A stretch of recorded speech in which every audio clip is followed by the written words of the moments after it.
Hello, everybody. Welcome to the 2023-2024 BWSI Build a CubeSat Challenge Final event. My name is Rebecca Keenan, and I'm the lead instructor for the Build a CubeSat course. Over the past several months, teams of high school students from across the country have been working through this rigorous online course to learn how to design, build, and test their very own satellite prototype. After completing modules on orbital dynamics, the space environment, systems engineering, and satellite development tools, including Python programming, these students accepted the challenge to complete a series of hands-on projects culminating in their final presentations today. Each team began developing their hardware skills by building a FlatSat and taking a picture of their team with their Raspberry Pi camera. They used that FlatSat to learn about the parts of a satellite through subsystem labs. During their final project, the students applied everything they learned to design their very own prototype CubeSat. Each team submitted a design review video to get feedback from our judges. They have now implemented their design and demonstrated their CubeSat's performance, which we'll hear about today. This program is made possible by contributions of experts from MIT Campus, MIT Lincoln Laboratory, and Woods Hole Oceanographic Institution, as well as all of the mentors and coaches who directly supported students. Here to tell you more about Beaver Works is Joel Grimm.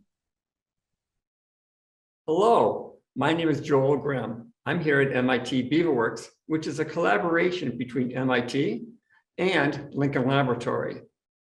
I'll come back to collaboration in a minute, but I'd like to tell you why Beaver Works is important. What is Beaver Works? Beaver Works is an idea. And MIT is a place where ideas are fostered, grown, and sometimes even kicked around a little bit to see if they're any good or not. The idea at Beaver Works, started by our Beaver Works director, Bob Shin, is a place where more ideas can be grown. So Beaver Works is a place created by Lincoln Laboratory and MIT out of collaboration for collaboration.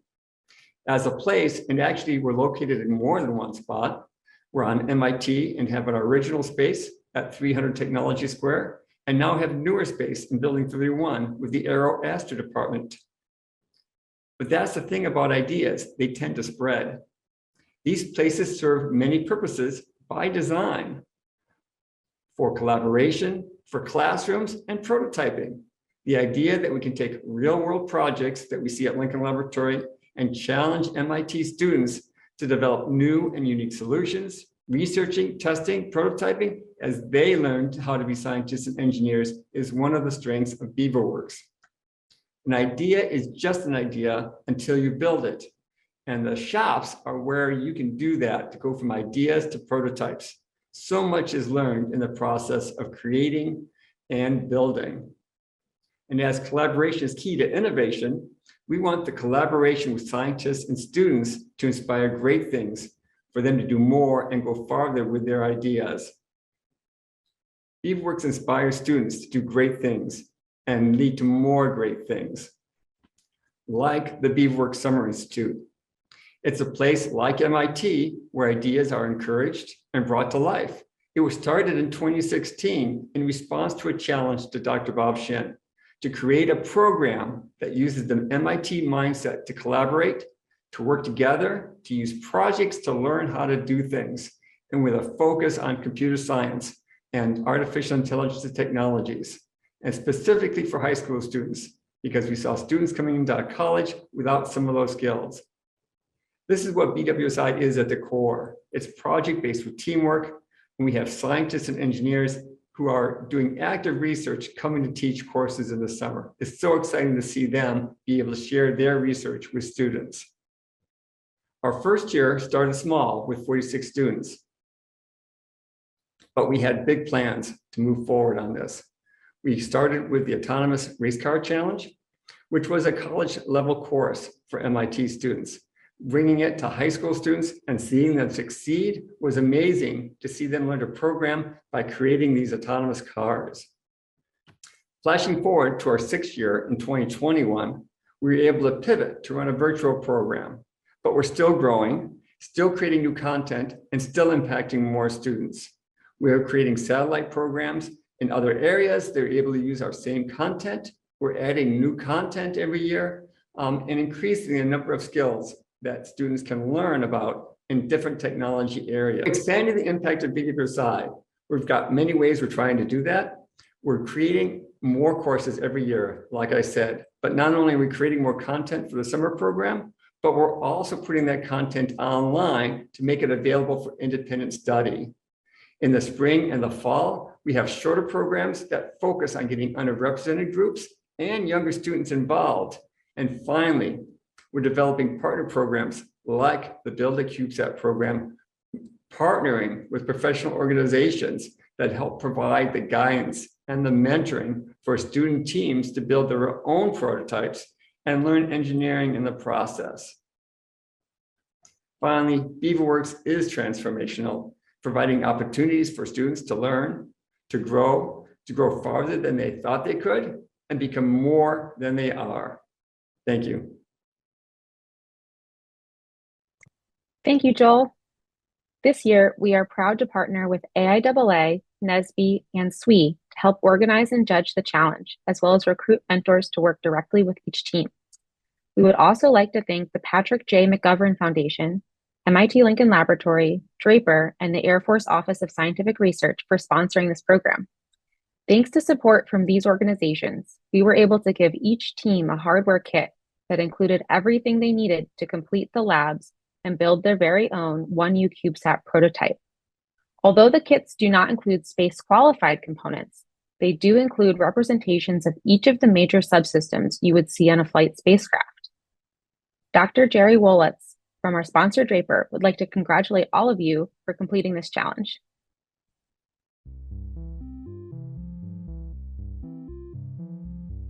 Congratulations to the students of the Beaver Works Build a CubeSat program for your achievement. Your dedication, hard work, and innovation is truly inspiring. Draper is very proud to be the sponsor. During this project, you had to design, build, and test a CubeSat, but you also had to design, build, and test a team. That is in fact the reality. The program that you have just completed is one step in you choosing your future direction. I hope that you will continue to focus on the STEM technologies going forward and solving some hard problems for our nation. Here at Draper, we support STEM students from the high school level to undergraduate interns to the Draper Scholar Program, where we fund both master's and PhD programs in STEM education. Congratulations again, and I look forward to seeing all the amazing things that you will do in your future career.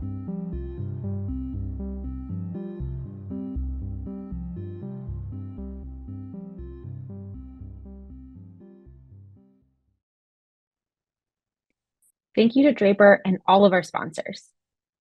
Before we get into the student presentations, we want to give you some more information on what they've been working on. Here to give you some background on CubeSats is MIT professor Kerri Cahoy. Hi, I'm Kerri Cahoy. I am an associate professor here at MIT in aeronautics and astronautics. I also direct the Space, Telecommunications, Astronomy and Radiation, or STAR Lab. One of the things we do for research in STAR Lab is we develop new technologies and we fly them to space on CubeSats. I'm very excited to be here and be involved with the Beaver Works Build a CubeSat program because we need all the help we can get. Developing and building and operating a space mission takes a lot of people in all different disciplines, and I'm excited to be working with you guys and look forward to hopefully seeing you either working with us in our lab or in the industry in partner labs in the near future. I'd like to just show a few slides about CubeSats, their history, and how they get to orbit. On this first slide is an illustration of a mission that we're working on for NASA. It's called the CubeSat LaserCom Infrared Crosslink mission, or CLIC, and we're going to send up two CubeSats, CLIC B and CLIC C. There is a CLIC A as well, to do a crosslink of data using lasers from satellite to satellite on orbit. All right, so CubeSats. There used to be a big amount of interest around what would happen when the year changed from 1999 to 2000, and the CubeSats were invented in 1999. The CubeSat unit is called a U. 1U is 10 centimeters, a cube with 10 centimeters on each side, and the standard mass is about 1.33 kilograms. You can, in theory, stack and combine your CubeSat units, kind of like Legos almost. We are working on that, as I'll show in the next slide. And here's a couple of images that show the scale of a person working on a traditional satellite compared to this little red box here, which is the size of a CubeSat.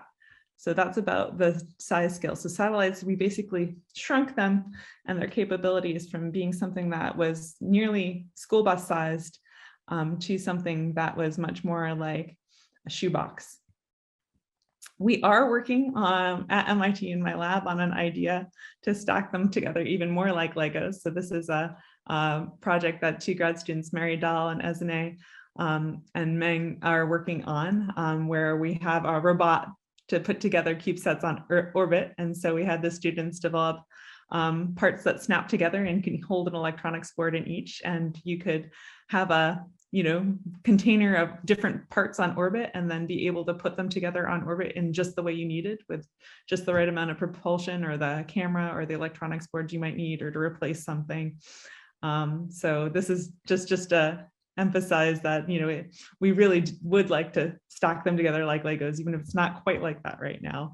And this would reduce cost, and the satellites wouldn't need to really be tested, assembled on the ground to survive the rocket shaking, because they'd just be packaged in their boxes. And it would allow us to get things on orbit even faster than we already do. So this object looks a lot like what a Jack-in-the-Box looks like, but it's not, it's a satellite. So one of the ways that CubeSats, they were able to convince people to let CubeSats get to launch inexpensively, is to have them be protected. If you have a big expensive spacecraft on a rocket, you don't really want to put it in danger by having this, cheap, inexpensive student-built satellite on the rocket with you. So they basically decided that, we'll make a little safe box, we'll put the CubeSat in it and then bolt it to the rocket. And that way it'll only come out after the main satellite's gone, when everything's safe. And that ended up working out. So the spring-loaded box is a CubeSat deployer box. You literally load the satellite in it, snap lid shut, and then bolt it into the rocket, kind of like this. And not joking, you literally bolt it onto the rocket. So this is an example of some of the earliest ones. On top of the Bion M1 spacecraft on a Soyuz initially. So this is BSat 2, 3, and Aussie, and one of the very first doves in the back right. So this is a pretty exciting picture, but yeah, you literally do just bolt them to the rocket, and then you have to get them to orbit.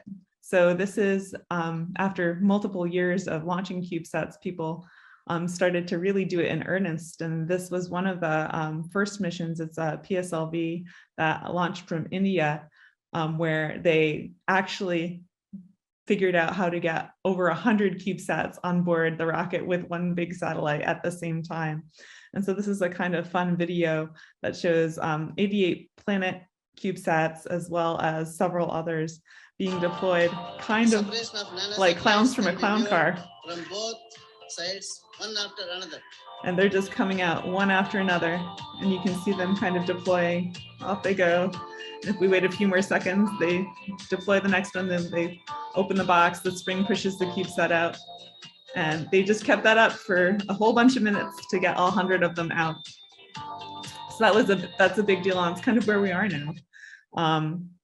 So that's one way, is just to be directly launched on the rocket. Another way is to have kind of an intermediate trip where you get put on the rocket, but instead of being bolted to it in the deployer, you're packed away as cargo, and you go to the International Space Station, and then the robot arm or an astronaut deploy you. Here are some examples of that. So on the left, this is a cosmonaut that is pitching out a Peruvian CubeSat. I'm just going to advance to where the action is. Ready to cast it away. And so he's on an extravehicular activity, an EVA, and had that CubeSat in his pack, and his job is to deploy it. And so kind of like opening day for baseball, perhaps with a little bit more of a gentle throw, that CubeSat is on its way. Another way to do it is to, once you're unpackaged from the Cygnus spacecraft, is to be deployed from the robotic arm. So they actually put the boxes, the deployer boxes, on the robotic arm, and then they command the deploy. This is actually one of our CubeSats being deployed. Videos are all courtesy of NanoRacks. So these are fun. And this is what they look like. But the nice part about being launched from the space station is that they have cameras and astronauts with the cameras. And so you can get really nice pictures of the deployment, which otherwise you're kind of stuck with the slightly grainy video from the rocket, like we were showing from the PSLV. So it's always fun when you get the nice images from the space station. And just to wrap up, we've got a couple more coming up next on the launch pad. So these were two that completely different missions that were developed in my lab that ended up being integrated into the same deployer completely by chance at NanoRacks this past March. On March 30th, our students went down there and put these together and integrated these. So this is ClickA. This is a laser communication downlink 3U CubeSat, and this is Beaver Cube 1, which will be taking pictures, thermal images and optical images of the Earth for looking at coastal change and climate change. All right, well, good luck to everyone. I hope you have a wonderful experience, and I'm excited to be part of it. Thanks so much. Thank you, Kerri. The Build a CubeSat Challenge Final project challenges the teams to design, build, and test a CubeSat prototype for a real science mission. This year, we worked with Katie Piccioni from our Humanitarian Assistance and Disaster Relief Group here at Lincoln Laboratory to look at using CubeSats to support disaster relief efforts by detecting areas of change due to natural disasters, including wildfires, floods, and power outages.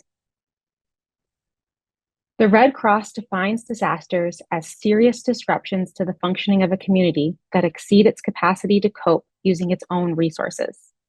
Emergency managers are charged with both reducing our vulnerability to threats, as well as coping with disasters as they happen. Before and after a disaster, emergency managers are responsible for a wide range of activities that are critical to protecting the people in the impacted region. All of these tasks, from evacuations to repairs, require up-to-date knowledge of the conditions on the ground. Remote sensing, whether it's from a camera image or radar data, can reveal critical information that emergency managers need to make the most effective decisions. Different types of imagery can be used for detecting changes before and after a disaster that indicate areas of damage, flooding, power outages, or other types of impacts to the community.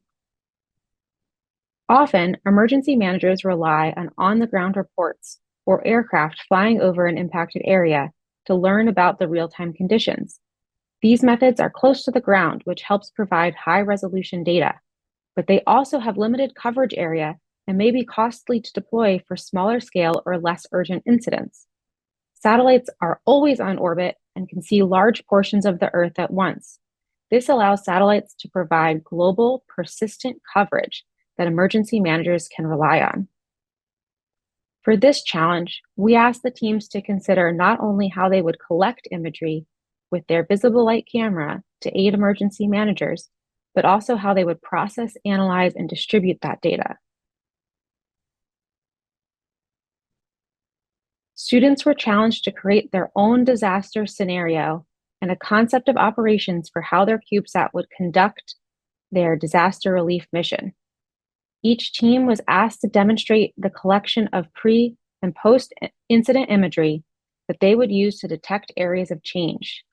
Today, we get to hear from our students as they share their results and lessons learned. Okay, teams, now it's your turn to present. Each team will have 15 minutes to present the results of your final project and 5 minutes for questions. Our judges, Coyote, Cheryl, Virginia, and John, will be scoring you and posing questions as you present. Everyone watching can ask questions as well using the Slido Q&A on the webcast page. When I introduce your team, please turn on your camera, share your slides, and begin presenting right away. I will also announce the next team on deck so you can get ready. Congratulations to all of you who are selected to present today, and good luck. To start us off, we have CCA Aerospace on deck. But up first, please welcome Team 4Ps in a Space Pod. Hello. First of all, thank you so much for having us. We are so excited and honored to have made it this far in the challenge. We are Team 4 Peas in a Space Pod, presenting our final presentation for the Build a CubeSat Challenge. This is our agenda for today. I'll introduce our team, then we'll go over the mission, a recap of CONOPS and system design, a demo of how the ground station and CubeSat prototype works, an explanation of our subsystem integration and budget, our scale-to-flight spacecraft, and lastly, our summary. This is our team. I'm Tanavi Balaji. We have Sarah Uman, Emmeline Joseph, and Harshini Vijay, who unfortunately wasn't able to join us for unavoidable circumstances, but we've included her in a demo video. As freshmen at Franklin High School, we want to dive deep into our interests. Since we are still young and inexperienced, we want to especially explore areas in STEM. Over the years, I've built up enough knowledge to say that there aren't many women in STEM. So, keeping that in mind, we were ecstatic to start this project. We as a whole are pretty creative people who love to problem solve and help make the world a safer and better place. This challenge has been very rewarding, giving us knowledge on hurricane disasters, a chance to expand our thinking when it comes to budget control, requirements we need to meet, and being innovative in our methods. So before we share our ConOps and our system design, I would like to talk about a guest speaker that came to our school when I was in 6th grade. This guest speaker was the one who gave a presentation about CubeSats. I can't remember who it was, but the person came to our school and gave an in-depth presentation on CubeSats. Since then, I've been really interested in space and everything that people on Earth do to build rovers and CubeSats and send out into space to get samples or recordings for research. This challenge has been a great opportunity to learn more and to really understand and learn about how space exploration works. So for our mission, the aim of our mission is to use the 1U CubeSat to capture the images of a small area of a township that is affected by a hurricane. To accomplish this goal, precise communication control and software technologies were developed and verified through simulations. The CubeSat and the ground station can communicate through Bluetooth, and it can take several pictures of the model and send them to the ground station. This model of the CubeSat was developed with end-to-end testing and environmental testing to ensure the feasibility of mission operations under practical limitations. Now, what does this mean conceptually? On the screen, you can see the ground station and the CubeSat. The ground station will send signals to the CubeSat, and the CubeSat will take images of a selected area. The CubeSat will then send the images taken back to the ground station. The CubeSat can also change positions in its orbit and take images of the same selected area from a different position. Those images will also be sent to the ground station. So here we have images of our final product in our ground station. We used a hula hoop to simulate an orbit and used the CubeSat to capture images at various angles. So to the left, you will see an image captured by the CubeSat before the damage assessment and the one on the right of after. As you can see, the flags on the image to the left are upright and standing, but in the image to the right, they're fallen over. So for our ConOps and systems engineering, the concept of operations for our CubeSat was that the CubeSat will capture and process an image of the damage assessment, and then those processed images are downlinked to the ground station. So here we have a high-level system block diagram showing the interactions between each system within the CubeSat.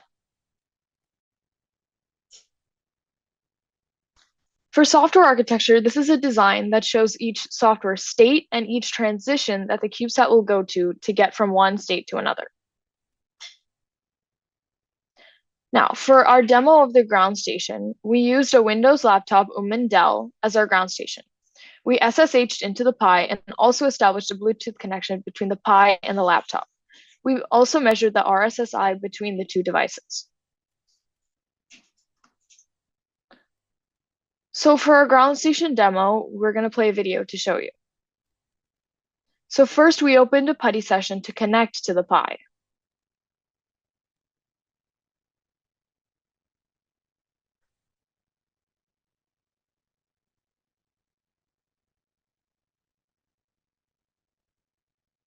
And then here it's connecting to the Pi right now.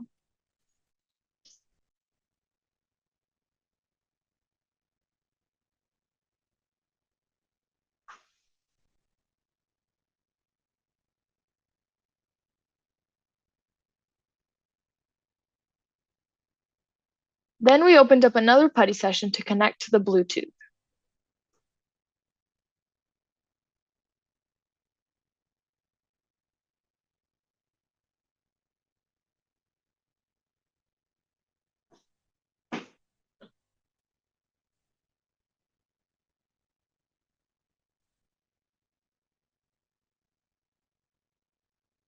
So this is the session that's connected to the Bluetooth, and the session behind that is the one connected to the Pi. This is our demo of how the ground station is set up and how we have established communication between the CubeSat and the ground station, which is our laptop.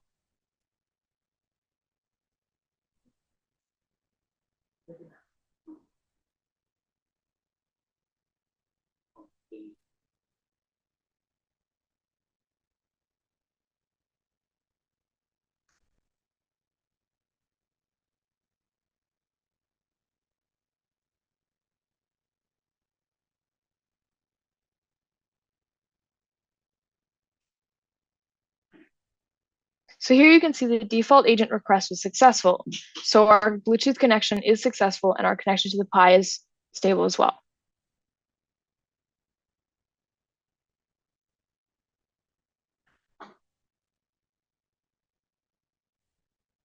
And here, once we show Bluetooth connections, we can see that the Raspberry Pi is connected to our ground station.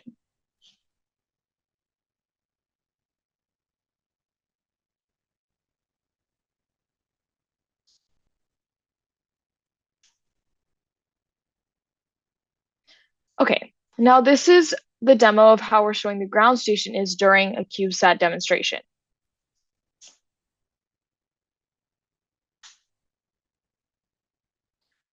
So first we run through the Pi terminal, we run the Python code. Once we ran the code, we got telemetry from the CubeSat saying that the CubeSat is active, which you can see at the bottom there. Then we gave it a shake. Based on an accelerometer calculation, if it is over a certain threshold, it will capture an image.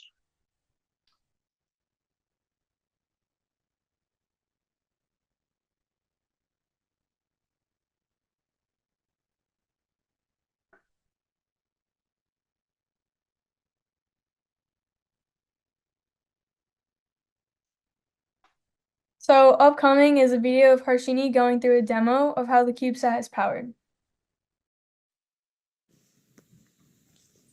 For our power results, we were given a power bank, a solar panel, and a voltmeter to charge the CubeSat. We got pretty accurate with our results, and we got that the voltage was around 4.49, and there was only a 0.5 difference between our experiments and our demos. So in real life, the CubeSat would use the sun to charge as an energy source, but since we didn't have it, we used a heat lamp. Right now, as you can see, the battery is at 93, and there's actually a power drain going on where the CubeSat is using energy from the battery to charge. Now when we turn on our heat lamp, then you can see as it gets closer, the voltmeter shows the voltage pretty high, and as you get farther and farther, the voltage is lower and lower until it stops charging. And once you get close, you can see here in the battery that it is charging. So this isn't always very accurate, but this is a really good way to learn about power banks and to estimate how the sun could act in real life. Now here is a demo of our working CubeSat.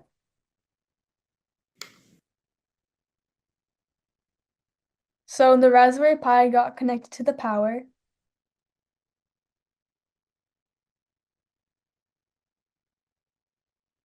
And right now we're trying to receive pictures taken from the CubeSat as it's shaken.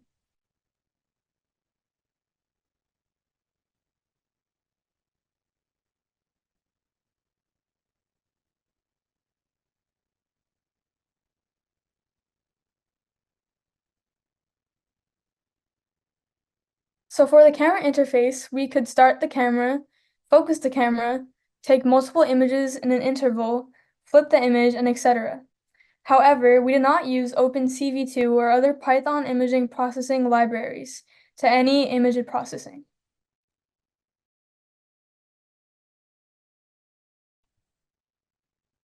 I'm going to talk about system integration and the challenges we faced with it.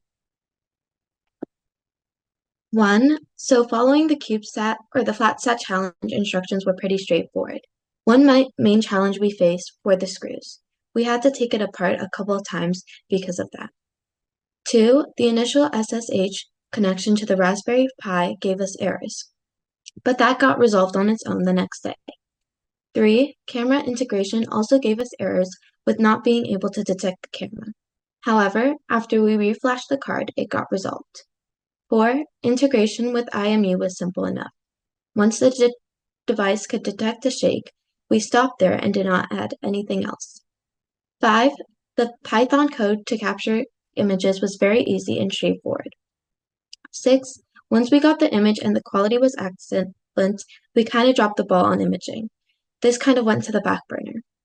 7, Bluetooth integration was also straightforward, and we were able to make the connections and get the RSSI measurement, but the given file transfer didn't work.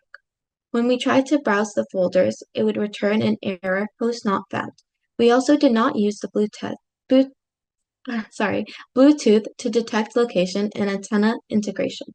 Finally, we gave up and used FileZilla for SFTP.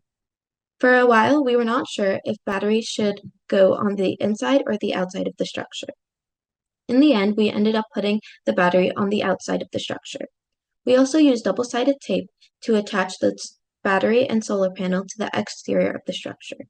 But all the wires were inside, and we got the CubeSat to be a standalone unit. This is our most viable product, or MVP. This was definitely more than what we could have done, but we stopped with what we could deliver. This is our CAD model or mechanical drawing. In the image on the left, this is the initial image of our CubeSat and its draft for our final design. As the images progressed to the right, the vision for the CubeSat got more exact and more detailed as it came alive. So this was our final structure. The biggest challenge of our final structure were the screws, but eventually we got it to work. Initially, we were kind of worried that we would snap the panels, but as we got closer to the date, we kind of just went with it. We also attached the solar panel and the battery to the panels using double-sided tape. For the most part, we charged the battery connected to the power outlet. But we also prototyped using the solar panel by stimulating solar energy with the heat lamp, as demoed earlier. So this is our mass budget and bill of materials. So since we didn't attach all of the budget requirements during our design review, we are adding it to this presentation. So for the mass budget and bill of materials, it describes the weight, unit price, and quantities of the total price and final price. It also shows the various materials that we used throughout this CubeSat project, which were used to determine the total cost. For the total weight of the completed CubeSat, it came out to 495 grams. So our power budget for our final project explains the different components that we would need to draw power from and the amount of power needed to power our CubeSat. We can use the power budget to make sure, if needed for a mission, there is enough power for the CubeSat to function. In the end, our voltage consumption was near a 0.5 watt difference from our estimates and demo.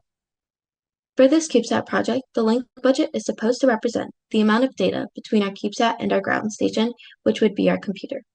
There are also many factors that are put into the link budget, such as distance, frequency, power, and the amount of noise which is used to calculate it. On the other hand, The data budget is used to approximate the amount of data used throughout a CubeSat's mission, which in this case would be identifying disasters and being able to assess and take photos of the damage. This can be used to map out the CubeSat and communication system storage limit. Ideally, we would have wanted the processed images to have been able to send over to us through a transmitter like a VHF, a very high frequency radio. We would have wanted the CubeSat to be able to fit all of the requirements for our data budget, such as image resolution. Thank you, 4Ps in a space pod. Unfortunately, we're out of time for the rest of your presentation, but great job and congratulations on completing the Build a CubeSat Challenge. We'll now open it up for judges' questions, and I'll start off by asking you a question. Can you tell us a little bit about the results of your demo and how that went? I can take that. So for the demo, we did get images. A lot of the images on the slideshow were images that we'd taken. The first image on our introduction slide was also taken by our FlatSat, and we used them, and our imaging results came out really well. The data came out, we could download all the images really well, and the demo came out well. Great.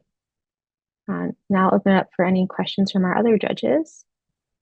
Rebecca, I can ask one. Go ahead, John. Yeah, so I think you were just about to get to this, but could you tell us a little bit about the scaling, how you would scale this for a flight system? So for a flight system, yeah, we were just about to get there. We had 3 components that we put on our slideshow that we would have added. We would have definitely added a magnetorquer to help determine changing altitude for when the CubeSat changes positions. And then we definitely would have added an antenna, because the antenna would definitely have helped to get better reception and to get better signal for the CubeSat to downlink images from space.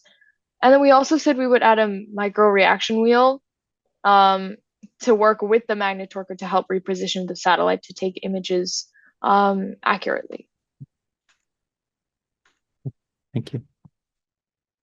Great. I think we have time for one more question. We don't have any more from the judges. I will ask one more. What did you learn from this project?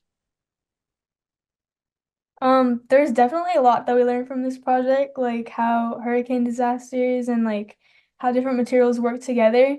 It was definitely an experience and a challenge. There were several like hurdles that we had to cross, but this challenge really helped us like overcome them. And I hope that we could gather the knowledge that we learned from this challenge in the future. Great job. Thank you again, 4Ps in a space pod. Team Conscious Science, you're on deck. Now please welcome Team CCA Aerospace. Hi everyone, we're Team CCA Aerospace. Thank you so much for having us. We're all really excited to be here. We'll introduce our team first. So I'm Ryan. And then we also... Xavier. Bobby.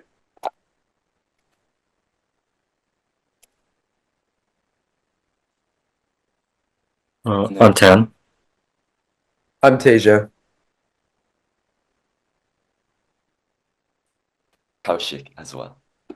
Okay, so for what we'll be covering in our final presentation, we'll first be talking about our mission and then our CubeSat specifics, including the block diagram, CAD model, concept of operations, and then we'll be going into our CubeSat budget and then our software architecture for our mission and some key components, including the light meter, rotational displacement, and ground station transmission. And then we'll be going into our actual mission. We'll first be talking about our test plan, and then we'll be showing a mission demo and then our mission results. And then finally, we'll be reflecting on our project with scaling to a flight spacecraft and lessons learned. All right, so for our CubeSat mission, our overall mission this year was disaster response after a hurricane. And our specific objective was detecting power outages in multiple locations while in orbit. So this model shows what our CubeSat would do. So as it orbits around Earth, it will scan multiple geographical locations, and it will observe any change in light intensity. And while it's in orbit, it will record position and orientation data so it can determine what location it's looking over. And then it will relay this information to a ground station of whether a power outage has occurred in a region. Oh, okay. Sorry about that. So basically how we have our system set up is we use our Raspberry Pi as a central data bus, and breaking the CubeSat into two different subsystems. We have our power and power delivery systems and our sensors and control systems. So the power cables are denoted as red lines, and data cables are denoted as green lines. So as you can see here, we have the solar panel on the power bank powering the Raspberry Pi, and the Raspberry Pi power the IMU and camera. We also have the green lines, which are the data cables, and basically how those work is the Raspberry Pi sends commands to the IMU and camera and receives data back from them, being images or IMU data. And there's a Bluetooth connection established with the ground station that sends the images and sensory output to our ground station. So for our CAD model, we designed our model in Onshape. So as you can see, we have our CubeSat and all of our components in there. So our CubeSat was around 10 centimeters by 12 centimeters. And then the components we had inside included the IMU Raspberry Pi, Pi camera, solar panel, and battery pack. And then on the right, we show our actual build CubeSat, and we built it according to our CAD design. And you can see all of the components in there as well. All right, so this is our mass budget. We have the quantity, mass, and relative cost of each item. And as you can see, we are well under the mass because we do not need to actually launch this into space. It's just a prototype. Next slide. And this is our power budget. We included a budget for operational use and idle use, as well as the amount of power that a solar panel and battery can output. And then a charging time for our battery was around 5 hours and 30 minutes. Next slide. Now this is our link budget. So with the given parameters orbiting at around 400 kilometers at around 7,500 meters per second, these are the parameters that we used. So using Shannon channel capacity, we were able to get a theoretical uplink budget of 8.9 megabits per second and a theoretical downlink budget of 8.6 megabytes per second. Now in practice, the data transmission rate won't be exactly this. It's going to be a little bit less. So we're going to be able to downlink around 3,000 photos within 5 minutes. Next slide. So using these 3,000 photos and a JPEG compression of each one, we know that we're going to be able to store around 2 gigabytes of photos, which fits well within the storage capacity of our SD card. So this is our concept of operations, and it outlines the different processes that the payload of the satellite will go through during flight. So it starts off with initial system checks before the payload is actually launched, and then we move to the satellite launch, and afterwards the Cube satellite will run some post-launch system checks in order to make sure all systems are operational. It will then establish communications with ground communication, and it will enter the flight sequence loop. So the flight sequence loop consists of recording data during its initial orbit around the Earth, so it can just figure out where different areas of high light intensity are around the Earth. And then after other passes, it will continue to observe and record any other new high light intensity regions detected, or if it detects the absence of a light intensity region, it will report it. Okay, so Avram and I were responsible for the software architecture.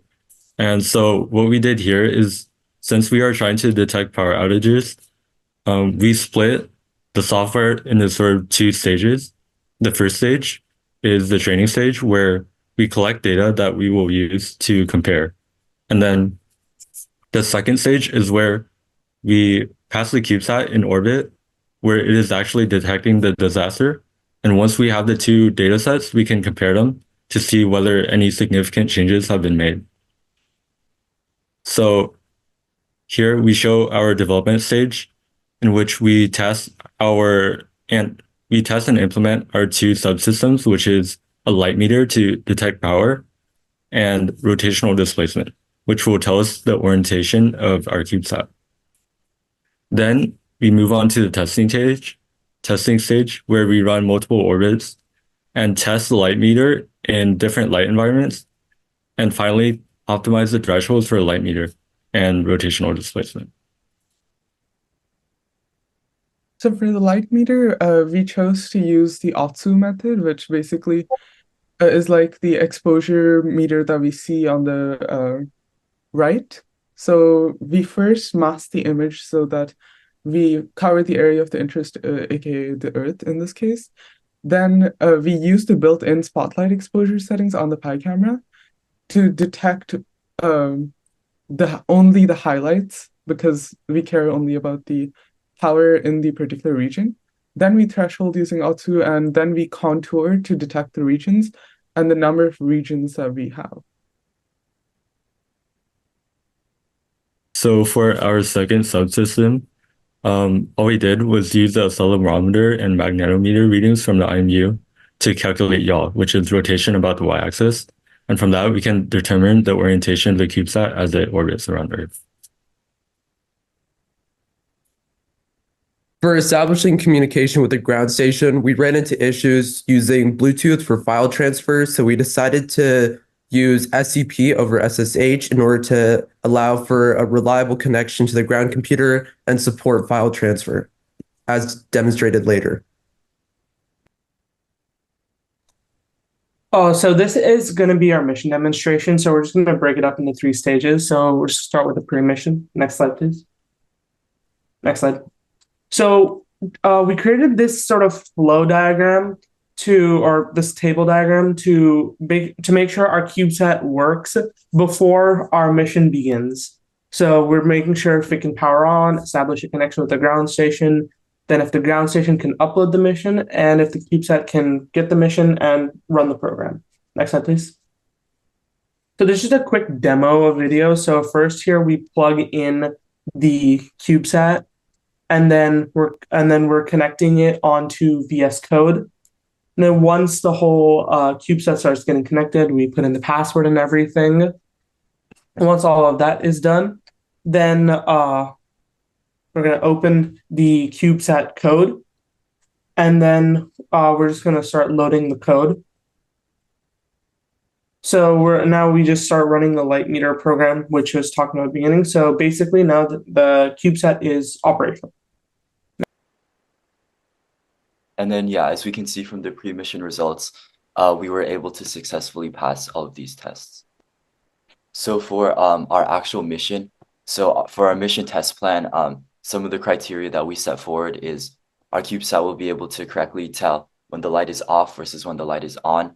And we'll see that from terminal, as it'll either print light off or light on based on what the CubeSat sees. And then the CubeSat will also be able to correctly determine what region it's observing, and that it's comparing the same region against itself. So say like region 2 against region 2, not region 2 against region 1. And then the CubeSat will be able to consistently determine the rotational displacement for each region. So it could tell what stage of orbit it's in. And for the different scenarios that we have for our mission, so if the light was originally on and then it turns off, that's considered a power outage. If the light was off for both passes, there's no power outage. If the light was on for both passes, there's also no power outage. And then if the light was off for the first pass, but on for the second pass, that's also not a power outage. And then our terminal will print what the CubeSat decides for each region. So this is our mission demo video. As you can see, we have 4 regions around the CubeSat, and then we have what the terminal is printing, and then the top is what the camera sees. So for the first region, it shows light off, and then for the second region, it will say light on, and that's the mass image it sees. In the top right corner, it shows for each region what we're testing for each of our cases, and we can see that as the CubeSat is rotating, it's accurately getting whether each region is on or off. So the first pass is the training pass, and then the second pass will be when the CubeSat tests the second images against the first images for each region. to determine if a power outage has occurred. And it's also printing rotational displacement. So we can see that the rotational displacement values are fairly accurate, around -60 degrees. Although these are all 90 degrees rotation, the IMU isn't completely accurate, but we can see that it's fairly consistent for each rotation, meaning that it's still somewhat consistent. And so after its second pass, we can see in the final output that for regions 1, 3, and 4, there was no significant change detected. So there was no power outage, but for region 2, there was a power outage. And then we can see the rotational displacements for each region. It was fairly accurate, around -60 degrees, although there were some outliers. So for our mission results, it was able to comply with detecting if the light was on or off, what region it was in. And then for rotational displacement, we said it was mostly accurate, but there were again some outliers. And then for all the cases, it was able to successfully print if there was a power outage or not. So for the post mission, we want to test whether the Cube satellite is able to transmit files down to a ground computer. So we designed a couple tests. The first test is if the Cube satellite is able to transmit, and the second is whether the ground station is able to receive. And we're going to test these different test objectives with the SCP file transfer. So this is a video demonstrating the SCP file transfer. We can see how we have a collection of data recorded by the Cube satellite that we want to send over to the ground computer. So we establish SCP connection through the terminal, and we enter the password. And then we can see how the output image appears inside the Finder. And we can also observe the images and the mission results from within Finder.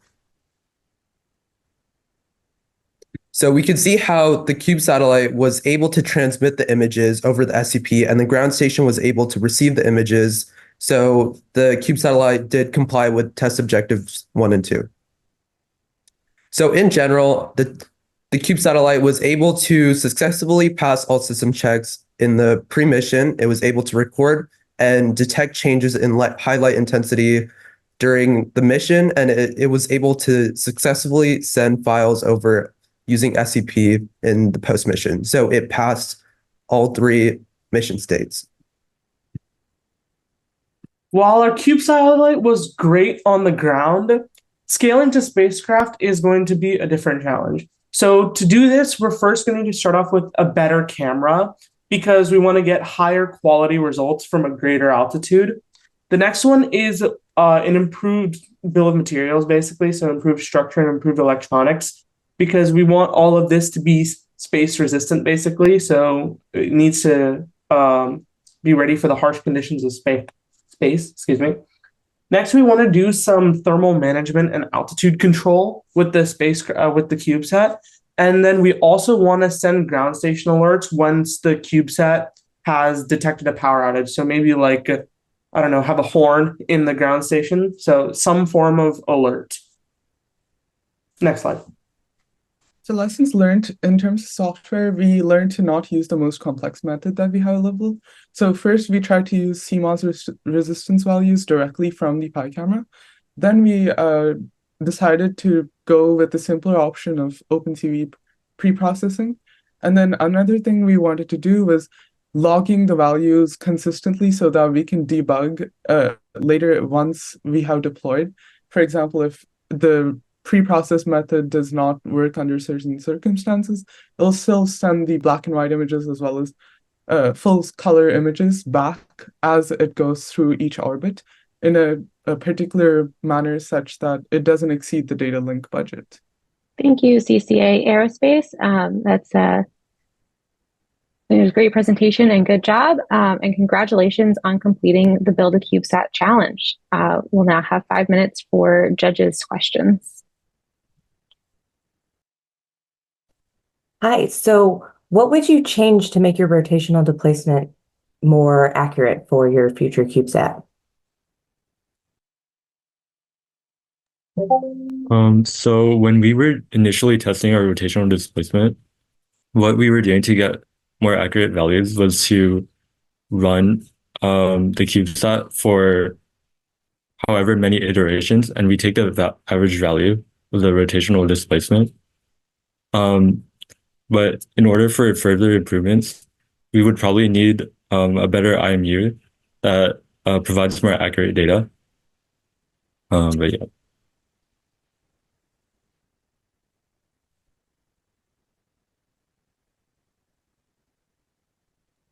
Rebecca, I'll ask a question. Yeah, go ahead, John. In your demo test, you were showing the video with the CubeSat, and you had I think it was an iPhone light near it. I was just curious if you did any tests to see, for example, how far away the light could be from your CubeSat to still be able to tell if the lights were out after your disaster. Yeah, so what we found with our image filtering algorithm is that as long as there's like a tiny speck of light, like no matter how far away or how small it is, it will still say the light is on, but it has to be totally pitch black for it to be considered light is off. So any distance would work, but that's not optimal for us, because if there's like a small light somewhere, there could still be a power outage. So that's one of the things we would also like to improve on in the future. Okay, thank you. Do you think you'd be able to adapt your image processing code to look at a wider area and determine if some of the power is out versus all off or all on? Yeah, so we log in the image contours in the sense that we get the centroid of all the blobs in the image of all the lights, and we make sure the region meets our threshold. If it doesn't, we still send the data back, but we say the confidence level for that particular area is low. And we also take averages over multiple rotations to make sure that it wasn't due to natural dislocations such as cloud cover and other things. So we take around 10 rotations around the Earth to make sure it is indeed a power outage. One more question. How often were you taking images? Was it constantly? Was it every set amount of time? Were you manually having it take the image? So our image data itself, we wanted to take an image based on its speed of rotation as well as its FOV. So we take an image of each side face of the Earth at a particular given interval, but we send back only some of the data, and we send it back only if there's some sort of abnormality with the data, as well as periodic images so we can debug with the code and make sure everything's working fine. Thank you again, CCA Aerospace. Great job. Team Orbital Architects, you're on deck. Now, please welcome Team Conscious Science.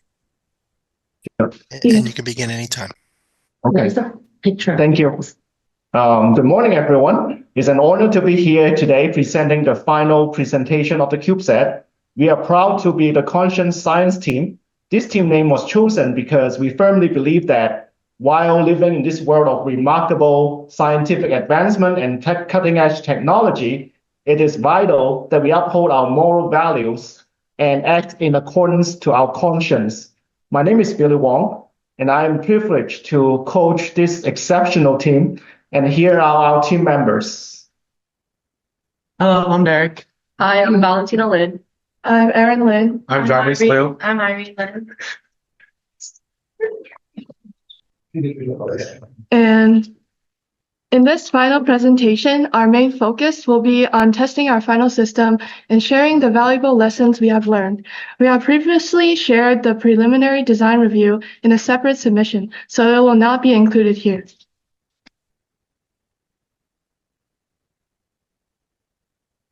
This is the brief overview of our final system. I will go through the steps of our system from left to right following the arrows. The first step of our system is to establish a connection between the CubeSat and the ground station computer, as shown by the Pringles man holding the CubeSat and establishing a Bluetooth connection with a computer that the blue smiley face is looking at. Once a connection is established, we will run the code on the computer.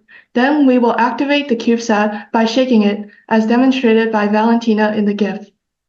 Next, the activated CubeSat will capture 5 pictures within 15 seconds and send these images to the ground station computer.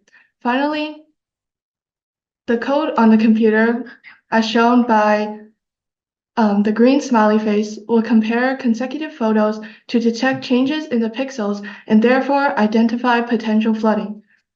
Next, this is an overview of our final system in theory. Next, we will show a video of our final system working in action. Derek, how do you feel about this experiment? I feel clueless. Okay. This is what scientists do. We're gonna set up now.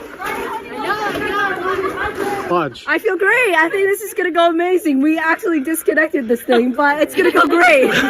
Does this detect flood? Yes, it does detect flood. That is our hypothesis. This little CubeSat is gonna detect flood. Hi, Derek. We're not going to water. Group leader, how do you feel about this? Feels very good. I am absolutely confident about this group. Is it really? What? Testing. We're running.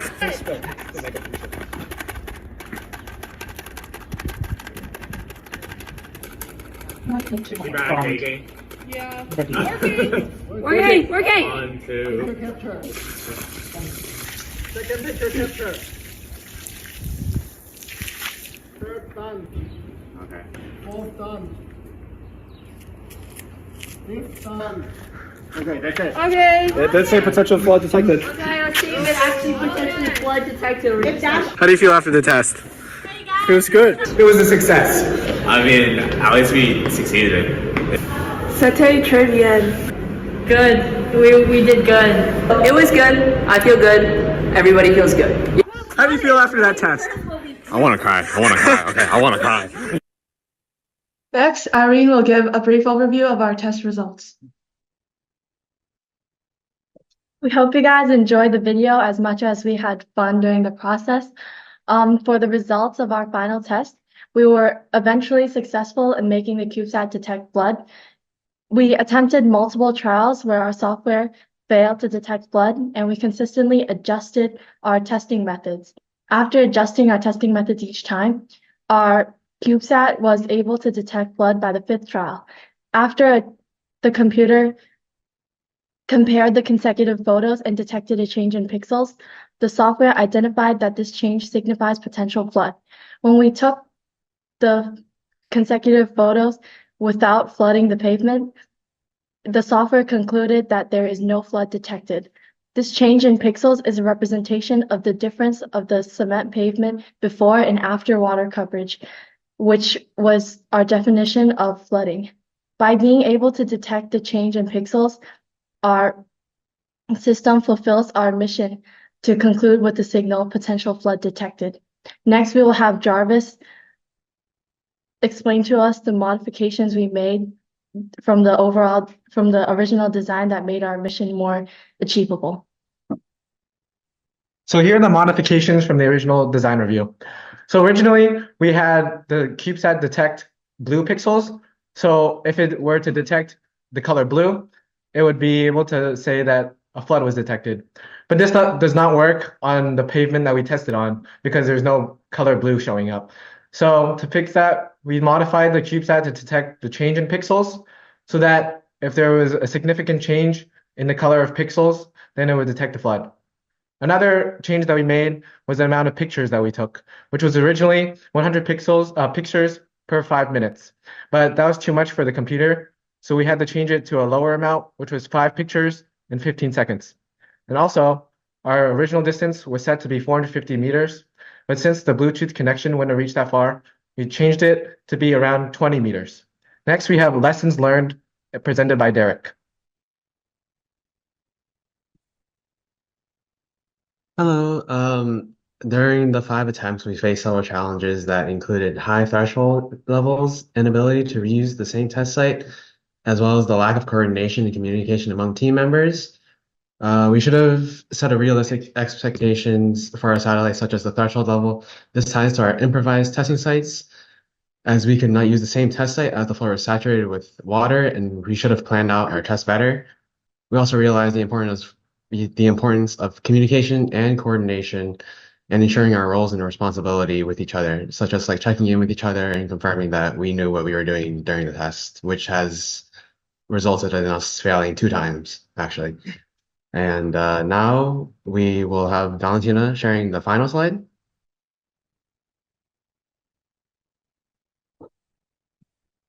Thank you, Derek. So we think that these are the 4 things that we need to be upgraded in order to scale to an actual flight spacecraft, as opposed to being on Earth. In order to scale our prototype performance to a flight spacecraft, we must figure out a longer range connection for our prototype to have from space to Earth.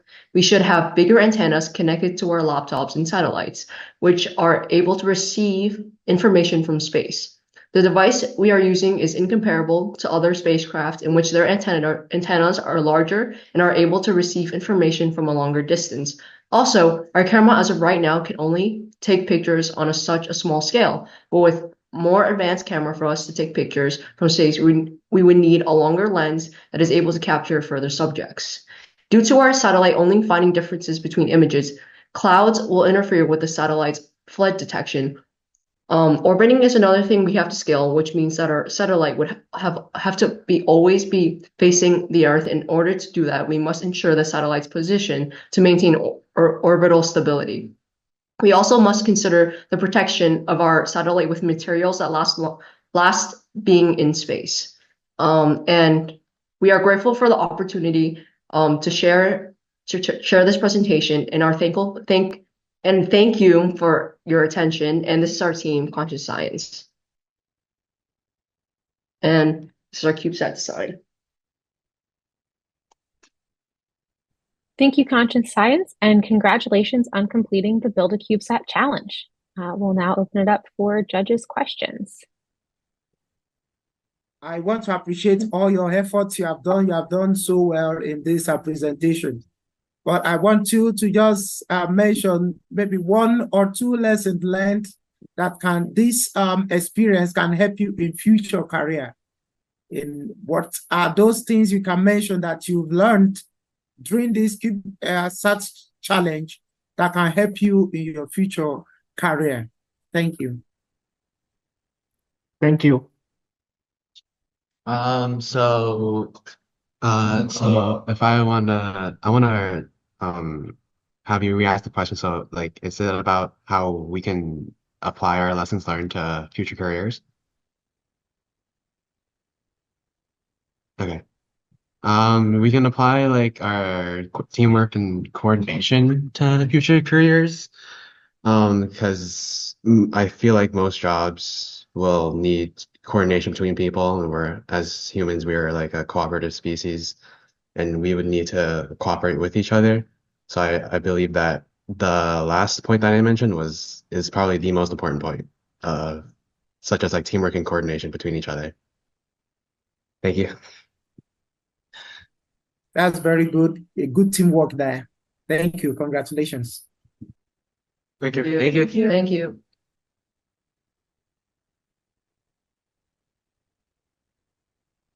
I guess I could ask a question. Oh, go ahead. Go ahead, Virginia. Oh, okay. Well, I loved your presentation. I love your enthusiasm and your creativity. I wanted to know if there was another way that might have been considered for actually activating the CubeSat to get it to take pictures versus the actual accelerometer, and actually having to shake it versus maybe another method. Did you guys consider any other method for getting it to coding it to take pictures? We didn't actually consider that because I don't think we actually considered that due to like the fact that we were given like the accelerometer to like actually shake it. So we were like, oh, we're supposed to use like the actual shaking to like actually take the picture. So we didn't consider any other options for us. Oh, okay. Thank you. I just was curious. Thank you. Yes. Do you have a question? Yeah, I wanted to follow up on her question about the shaking. You know, in your discussion of scaling to a flight system, how would you envision for a flight system perhaps another way to turn the camera on and activate that?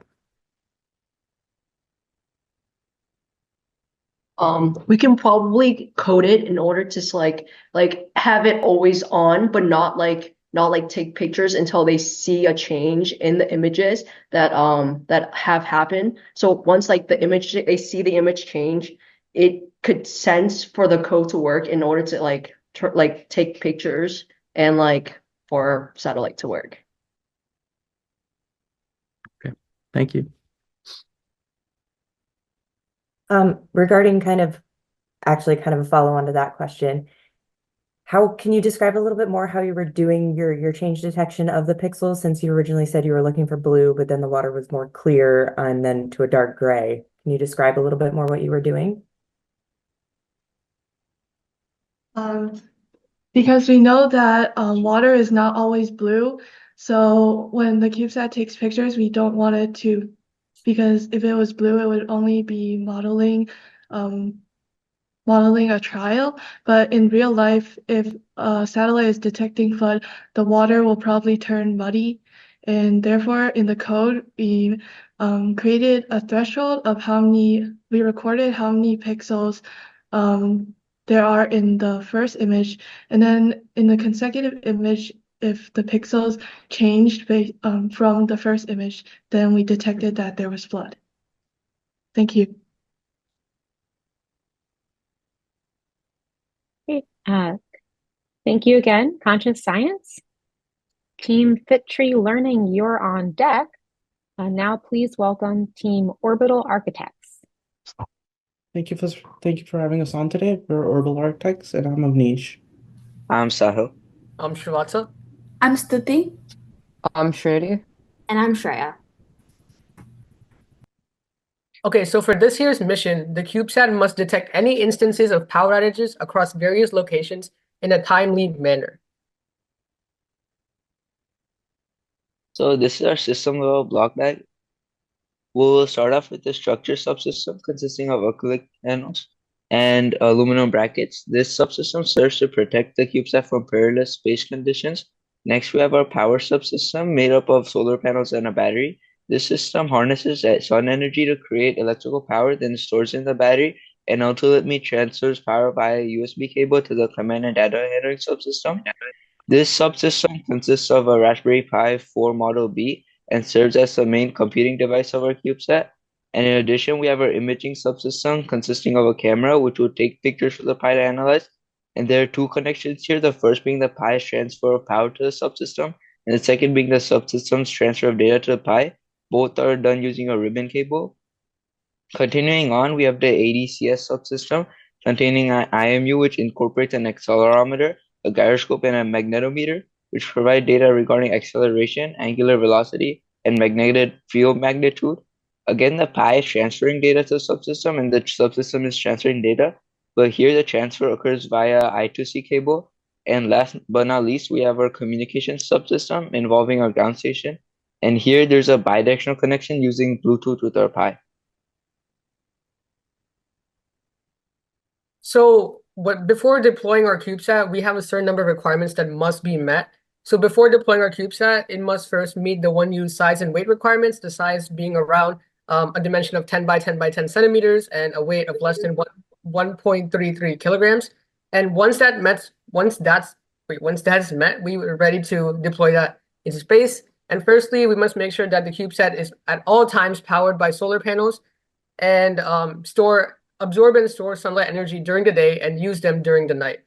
And during the night, the CubeSat must be able to capture images and during the night only. And after that is done, the CubeSat would process the images and convert to 8-bit grayscale to hold less data and send more files.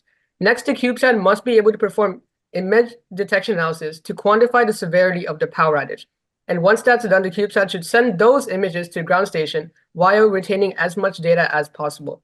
And if at any point does the CubeSat encounter any error, it must be able to transition to the error state that we have coded so that it can handle that situation accordingly.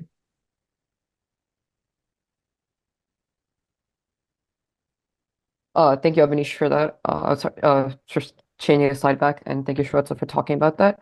But in order to process and think about like what our CubeSat is, we have a CAD model which we made using Fusion 360, and our CubeSat is 9.2 by 8 and by 11.25, and on the bottom is an orthographic projection of it. And in terms of like taking images, we have to consider the data budget. So our data budget is basically, we basically take 8-bit grayscale images, and we do this at night with a frequency of around 2 minutes. And that grayscale is shown on the bottom left corner, starting with numerical values ranging from 0 to 256. And we also have to consider the mass budget. And taking into consideration the 25% margin, our total mass has to be under the 1.33 kilograms we talked about in the beginning of this presentation, and also the math shows that this is to be the case. Here's our ConOps, which outlines the operations of our prototype CubeSat and what it would do in space. The dotted lines are on certain boxes so that these are hypothetical and will only occur in space. Our prototype starts by powering up. While in space, it would be launched. Then it performs a series of 3 checks: camera, communications, and IMU, all of which are done in the prototype and in space. Then our CubeSat will take, process, and store the image. Our prototype immediately uploads the image and sends it to our ground station. However, in space, our CubeSat would only be exposed to sunlight in cycles, so it would charge and upload the images based on this. Then our CubeSat will rerun the checks. Our CubeSat has 2 failure states. Failure state 1, which will be done in our prototype and in space, where our CubeSat will restart due to a system error such as randomly shutting down. And failure state 2, where we'll start taking lower resolution images when it's consuming too much power, which will be done in space. Okay, so now for a test plan. So for our test plan, we chose to model a city because we think that this is the most realistic way of modeling the power outage crisis. And not to mention, we also have a lot of economically efficient resources at our disposal so that we can build the city. So what we did exactly was we first made holes into styrofoam buildings, then we attached circuits onto the LED bulbs and put those 2 underneath the holes of the styrofoam buildings. Then we situated the buildings onto a cardboard surface across 3 different areas with varying light densities. Next, the CubeSat would run the image detection analysis algorithm to detect the severity of the power outage. And then we would eventually just repeat the process, steps 5 and 6. And not to mention, we did run into some challenges along the way, like cutting the circuit wires, the code, getting the LED lights to turn on. But by collaboratively working together as a team, we were able to overcome those hurdles and successfully get the satellite to detect the power outage. So as part of our test plan, we built 3 LED circuits to simulate a city, suburban area, and a mall. We used white LED diodes, 300 ohm resistors, and a 9-volt battery. The most dense area that we lit was the city area, followed by the suburban area. By designing areas with different light densities, we were able to create multiple environments for our CubeSat to detect a power outage. In addition, through our use of circuits, we had the ability to turn off individual lights in sections, which was especially helpful in testing, which will be shown in the next section. Here's a full image of our completed model city, suburban area, and mall. We were able to see the many environments where our CubeSat was able to detect change. So this is a video of our test. We start off by powering on our CubeSat, at which point it starts up and runs our code. Once this is done, it attempts to establish a link with our ground station, which acts as a server, and our CubeSat acts as a client, sending images over Bluetooth. So once our connection is established, our CubeSat takes our first image, and in this case, we have all the city lights on. Once this image is taken, we can then turn off some of the city lights, which allows us to compare between the 2 images. So once our first image is taken, we relay the image size and status, as you can see here, and the size acts as a check for when the transmission is complete. So once that's done, we send the image in pieces as base64 strings, and we can use the size, which was transmitted earlier, to show how much is transmitted over time.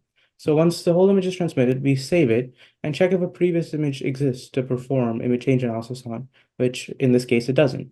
So now we turn off these city lights for testing, and This will allow us to compare between that first image and the second image. So once again, we are using the same process, send our second image. Once again, we send our image size first so we can have this nice percentage showing us how much of the transmission is complete.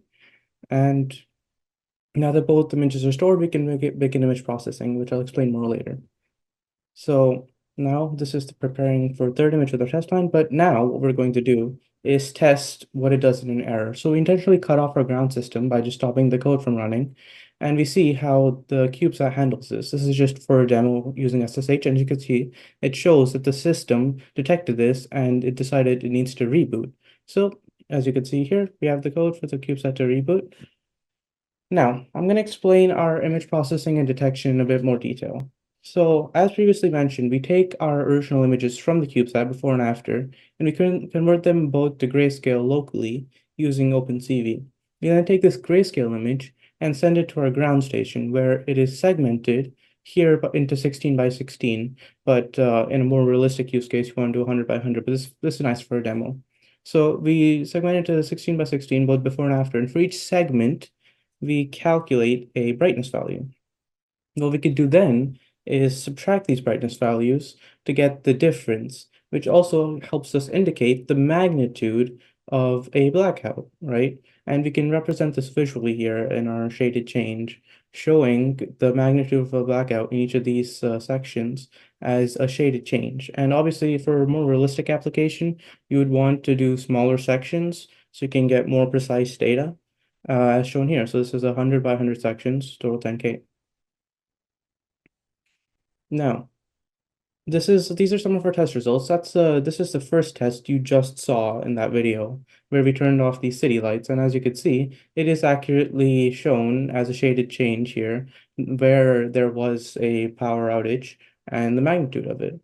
You can see a similar story here with some of our houses, suburban houses, having their lights turned off, and this being accurately detected in our change analysis output.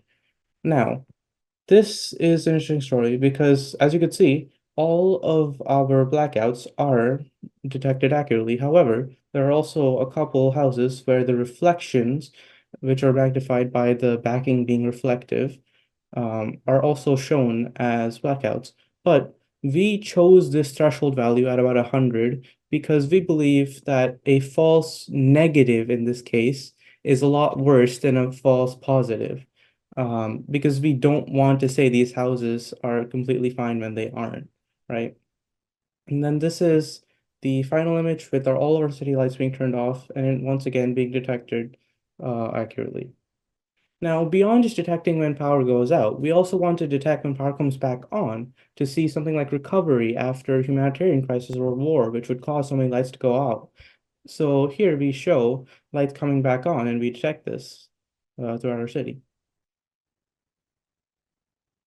Okay, so this is the design changes that we would incorporate to make our prototype capable of real flights. There are many changes listed, but we will just go over the most unique and important ones. So we can start off by comparing electrical power output. Here, our real flight would have a greater power output because we would have a greater efficiency and quantity of solar panels. Next, we have the cameras, and in a real flight, we would prefer a low FOV camera because it would take more detailed and concentrated images. Next is communication. Our prototype uses Bluetooth for communication, which is useful for close range communication, but in real flight, we would like to use high frequency radio waves aligned for efficient long range communication. And lastly, we can discuss the differences between using a singular CubeSat to take images and a constellation of CubeSats. So the disadvantage of using a singular CubeSat is that it will take a longer time to take images compared to a constellation. For a visual example, we can look at the diagram. As you can see in the singular CubeSat, a complete orbit would take around 90 minutes, and in that time span, we only gather 2 images of point A. But if we look at the constellation, by the time the first CubeSat moves to point B, the second will have moved to point A, meaning that in a time span of 45 minutes, we'll have taken 2 images. Primarily, we want to center focus on implementing high quality solar panels, high frequency radio wave communication, and thermal coding. And secondly, we want to work on incorporating a low FOV camera and a constellation of CubeSats. All right, so getting into challenges and lessons that we've learned. In hardware, one of the first difficulties we noticed was the easily breakable panels, which which meant that we had to be more cautious and careful while assembling the CubeSat. And for future flight operations, our recommendation is to have close communication with parts manufacturers and how to manage these parts. Next, inside of software, we had a hard time finding suitable libraries for the Bluetooth connection. And so we converted the image to base 64 and into a string, which was then decoded at the ground station. As a team, we were able to decode and find solutions for issues such as these. For future flight operations, our recommendation is to test with different ground stations. In the testing, we had issues with the city setup as there were tainted results. As the values in the regions where light was reflected also changed, we recognized that we needed to be more organized and coordinate as a team, and ideally inside of future flight operations, our suggestion is to make sure that the test plan covers different possibilities and scenarios. For our team challenges, we had noticed that we needed more time to accomplish our work. So we learned to meet up with each other through online tools such as Zoom and Google Meet and make more time to work together despite our staggered schedules. And for future flight operations, we recommend to have a concrete communication plan with everyone involved in the making. So, last but not least, we would like to thank everyone who helped us along this process, including our team coach, our mentor, and the event organizers and the teachers assistants that we talked to, and that have really helped us get this far. Thank you for your time and consideration. Thank you, Orbital Architects. And of course, the people listening to us. Thank you. Thank you, and congratulations on completing the Build a CubeSat challenge. I'll now open it up again for 5 minutes of judges' questions. John, would you like to start us off? Okay, I guess I'll go with Rebecca. So excellent presentation. I really liked your discussion of your consideration of false negatives and some of the error sources and so on. And since it looks, I mean, you obviously put a lot of time into that. I was curious, in your simulated town, I guess, you know, you had your buildings. How important is it that they're all clustered together? In other words, if you have a lot of buildings with lights on clustered together, it starts to look kind of like a big light. I was just curious if you looked at anything related to separation, you know, in a maybe a less populated area. Well, that was sort of our goal with the different parts. Like we wanted sort of the suburbs to have less dense lights, right? That's why we spaced the lights out a bit more, and then the city is a bit more clustered. And this also sort of ties into being able to detect like different levels of light density. Like we don't want this to only work in, you know, big towns, because while that's great, we also want to be detect more into like the metropolitan area to see power outages there too, right? In less densely populated areas. So, yeah. Thank you. I had kind of a follow-up comment to that question.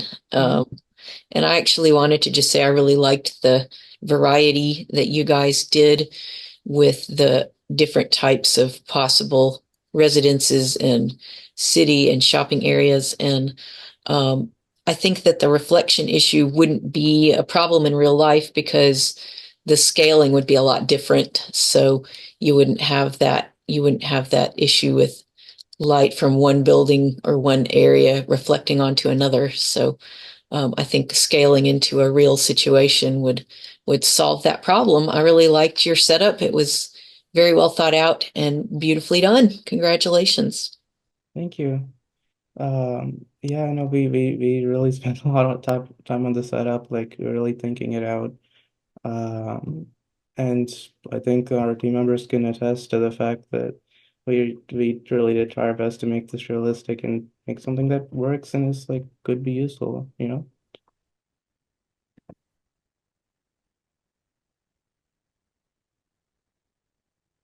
Oh, sorry. Coyote, I think you're on mute.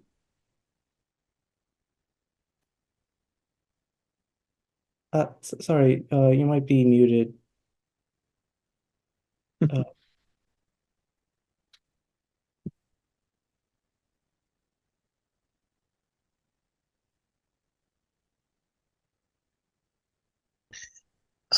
Yeah, I want to just follow up on what has been said, that in real life, because the LED were not dim, you know, a variety of the setup.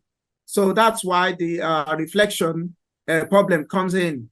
If a coding was made like between 1 to 4, then where we have the shopping mall or something like that, you make that 3, and 2, you understand there won't be reflection. And in real life, it will not come up. First positive, first negative might not show up. So, but I want to say it's a good attempt and a good brainwork. Congratulations. I like the enthusiasm, the passion, and the tenacity to make this delivery. Congratulations. Thank you. Thank you. Thank you. So I had a quick question. One of the things that you mentioned was that you're only looking and taking photos at night. How do you know when it's night? Yes. So, while we don't currently have this implemented, we were thinking you would want to check the overall light value of the image before sending it like locally on the CubeSat. This would allow you to determine whether it's night or not. And also it would allow you to actually compare like at different times of night. Obviously the light levels are a bit different. So you could also normalize for that. So yeah, when we implement this, if you implement this into real space, you'd want to do that too. So great. Great job, Orbital Architects. Thank you. Team Quarry Lane, you're on deck. Now please welcome Team FITree Learning. I'm Ethan. I'm Ryan. I'm Cynthia. And this is our CubeSat presentation. And final system overview. Our CubeSat will use a combination of Our CubeSat will use a combination of OpenCV and PyCamera 2 to transmit real-time footage of a site onto a receiver's device. This feature will be essential in achieving the goal of detecting disasters in a specific region. The diagram on the right is a simple drawing of how the process will go. The CubeSat containing the software will observe the site and take pictures. The software that triggers this is separated into 3 major parts: movement, capture, and transmit. The accelerometer will detect movement, causing the camera to take pictures, causing the motherboard to transmit these pictures to the receiver. These pictures will be sent to the receiver's device within projected time, thus succeeding our goal of fast transmission. Okay. Mission demo. To stimulate orbit, the CubeSat will be placed above the Lego-built city for analysis. The Lego city will be a replica of the city of Paris, France. To stimulate natural disasters, picture of fire will be placed onto the city. The CubeSat will be moved and it will detect this motion, resulting in the trigger in the software to start capturing pictures. These pictures will be transmitted into a file and sent to the receiver's laptop. The receiver will receive the photos and will be able to access them. The Google AI will be implemented on these photos, giving us accurate results. This is our CubeSat path. I created the panels, the rails, and the angle bracket, and then imported all the electronics. Using context, a feature on shape, I created the wires for the electronics. On the left is a corner view of the chat. In the middle is a bottom view. And on the right is just the electronics. And for our link communications, to quickly establish a connection between the receiver and the CubeSat, we used the connection of Wi-Fi and made a local HTTP server to transmit the photos. Using this method, the receiver can download and view photos taken by the CubeSat in record time. These photos will be downloadable for the receiver to process through using the Google AI system. The diagram on the right shows the simple relationship between the CubeSat and the receiver. More details of the HTTP server will be shown in the video. Oh, sorry, did it not move? For image processing, we primarily use Teachable Machines, which is created by Google. It's a web software AI that can recognize image, sound, and pose. So how Teachable Machine work is we input images into of different scenes, and the AI would analyze all the samples and look for similarities. During this process, the main objective is to detect fire. So we separate it into 2 different classes. One where the fire is present representing disaster, and one that is not. Percentage of confidence from scale of 0 to 100 will be shown, and the CubeSat will take pictures when the class with the fire passed a certain percentage. The algorithm also detects the RGB color values. There are many factors that affect the outcomes of AI recognition, and we should take these into consideration when creating an orbit-ready CubeSat. And you will see some results of teachable machine in the next few slides. Finally, here is the video of our results.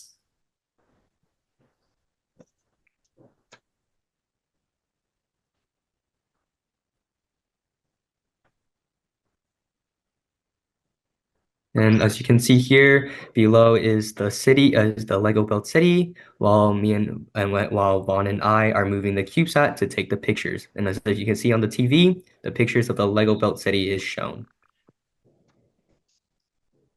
And now moving on to the laptop to the left, you can see the HTTP server, and on it is links that will show these pictures.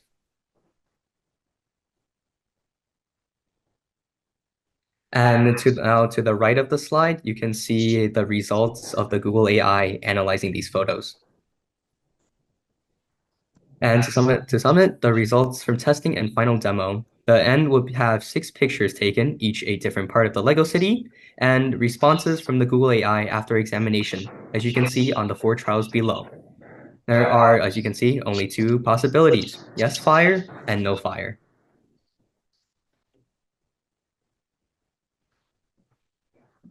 So this is the power budget. Based on our calculations, the CubeSat can only run for about 5 hours using the formula T equals C times 3600 divided by P, which stands for time, cycles, and performance.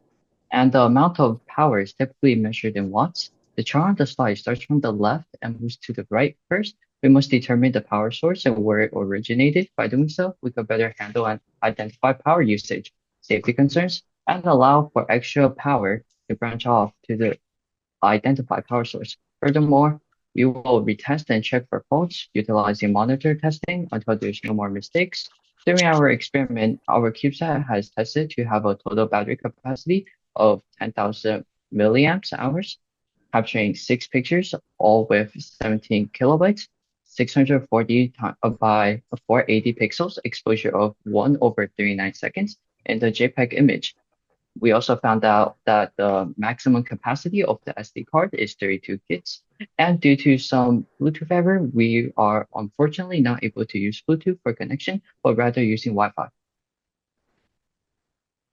By calculating the free space path loss, DC power, noise power, and signal to noise ratio, we find that the bit rate around the CubeSat is maximum around 118 kilobyte per second. The transmitter power transmitted the signal will follow up by an antenna gain, followed by receiver gain minus receiver noise for picking up weaker signals and subtracting background noises. On the branch off of the transmission losses, we will have to account for the reduction in power through the loss of cables, and other wires follow up by the free space path loss, which frees up the space between the transmitter and the receiver, leading up to the receiver power, which the total power accountable at the receiver connected to the receiver gain noise. Once the data are gathered and tested, this task will be completed for the end product to be successful in making the sling budget assembly. Due to the large amount of wires and components, the CubeSat struggled to contain all the components and tubes together. As a result, a wire on the solar panel broke. Our mix-up solution was to tape the wire back onto the contact. We originally planned to use Bluetooth to connect to the receiver device onto the CubeSat. However, realized that this method was error-prone, leading to the change to Wi-Fi.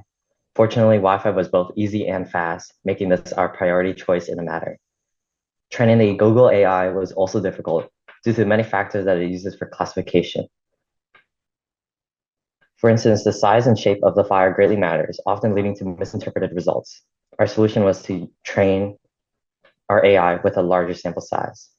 Finally, our camera struggle to focus when shaken, leading to potential problems in the future. To counter this, the rider pack will serve as a way to hold the camera downwards to prevent intensified swing and thus more focused pictures. Scaling to flight spacecraft. During our CubeSat experiment, our team faced Bluetooth connection challenges. Bluetooth is essential for connecting ground stations to the satellite when the Wi-Fi is unavailable. Therefore, creating a reliable communication system, such as adding powerful antennas, can help us achieve the successful connection between the ground station and the satellite. Through our experiment at a darker setting, the CubeSat wasn't able to bring the picture into a brighter setting.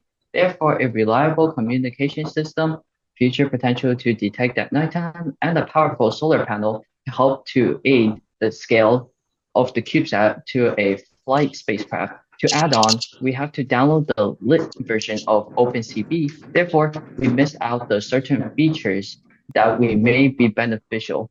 With a stronger motherboard, MPI, thermal control, and better cameras, the satellite can optimize its abilities.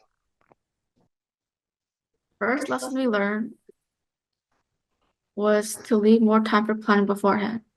Due to not leaving time beforehand, we are not able to fully test the CubeSat.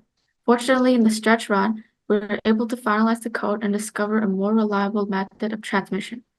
We also learned to have a backup plan. While working on the project, our base station was having issues connecting to the CubeSat. So we used our backup plan of using to connect instead. We learned the importance of having a backup plan when working on a project. Lastly, we learned the importance of team communication, teamwork, optimization of team member interactions during planning, teaching, etc.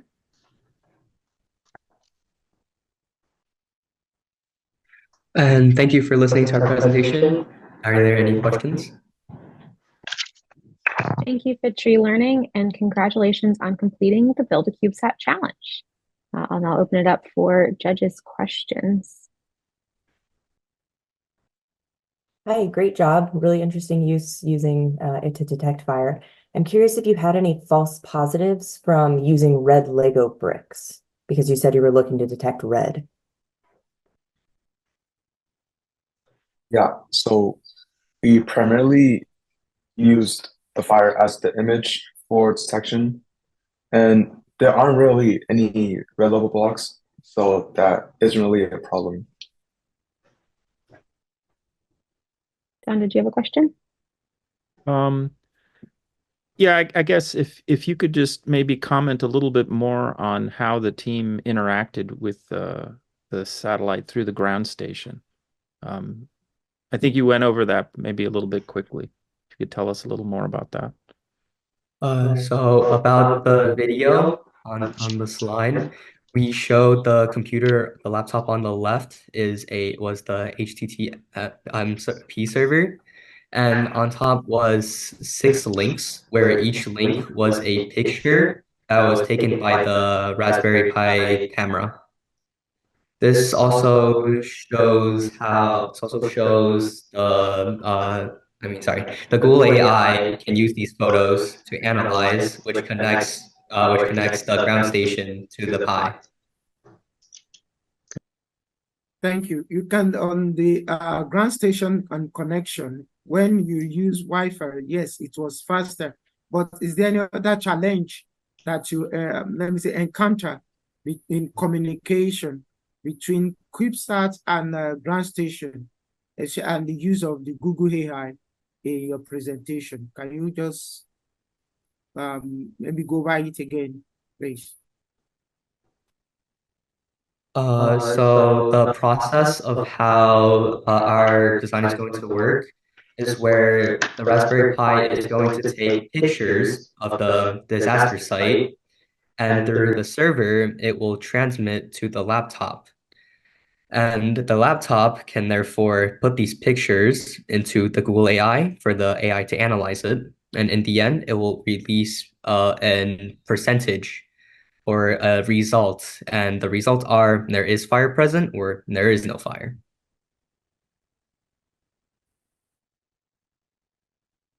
Okay, thank you. Congratulations.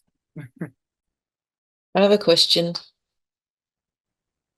Can you talk more about how you actually set up your code for differentiating between whether there was a fire or not a fire. I'd like to hear more about just how the code determined that, what the tolerances were for that. So Google AI isn't really like code based. It's much more simpler to use. You just need pictures of the fires and the pictures without the fires. So, and then the AI would just differentiate between the two. Oh, okay. Thank you. That's very enlightening. Thank you again, FITree Learning, and great job. Team MassBuilders, you're on deck. And now please welcome Team Quarry Lane. All right. Hello, we are Team Quarry Lane, and this is our final presentation.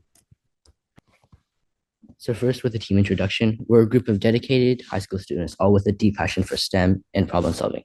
And this Build a CubeSat Challenge was a great opportunity for us to learn teamwork and learn beyond our school curriculum. We're all part of the first robotics competition, or FRC, which has given a lot of experience in mechanical fabrication, design, software, and testing with feedback control. This challenge has been an amazing opportunity to apply our skills to solve a real-world problem. Natural disasters can cause significant disruption to communities and threaten human lives and property. So after a disaster, emergency managers will assist with the recovery, but they don't have any immediate access to information about how and where specific areas were affected by these natural disasters. To get this information, these responders often need to enter the affected area, which can take a lot of time, which can leave people stranded. Okay, so here's our solution. Power outages can be a really effective indicator of where significant damage has occurred because a lot of the time after a disaster, power lines can be damaged. So to improve response time and mitigate the damage caused by these disasters, we can use satellites to detect and locate the natural disaster occurrences by locating these power outages. And how we do that is our satellite will detect changes in the light levels in several geographic locations. And we tested this, and we can do this also with the satellite, is we take a picture of an area, and then with this image, we can pinpoint power outages by comparing the brightness level of this particular area to its typical light level. Smart requirements. So for the structure, we decided that our CubeSat must fit into the 10 by 10 by 10 cube. The structure of it is also made of acrylic plates and aluminum brackets. For communication, the CubeSat will transmit images to the ground station at a rate of 1 image per pass. For imaging, the CubeSat will use the Pi camera to take before and after images. These will be stored on the Raspberry Pi, and after 1,000 images will be taken, every next image will overwrite the oldest image to save storage. For power, the CubeSat must run for 5 years. The solar panel will keep the battery charged and allow the CubeSat to maintain functionality throughout its life. This is the basic diagram that illustrates our ConOps. Our CubeSat will orbit in low Earth orbit 400 kilometers above the surface. It will take an image and send it to the ground station where it will be processed and analyzed. This diagram shows our concept of operation in more detail. Before being launched, the CubeSat will undergo a system check to ensure all the subsystems are functioning correctly. Then the CubeSat is launched and enters orbit. The Raspberry Pi will run a systems self-test. If that succeeds, the CubeSat will use the ADCS subsystem to get its orientation. If the self-test fails, the CubeSat will communicate the error to the ground station, which will attempt to fix it. If that fails, the mission will be unsuccessful. If the error is successfully fixed, the mission will proceed as planned. After the CubeSat is in the correct orientation, it will remain in orbit until it is over the desired area. Then the camera will take a picture and save it to the SD card. The Raspberry Pi will process the image before downlinking it to the ground station when the CubeSat is over it.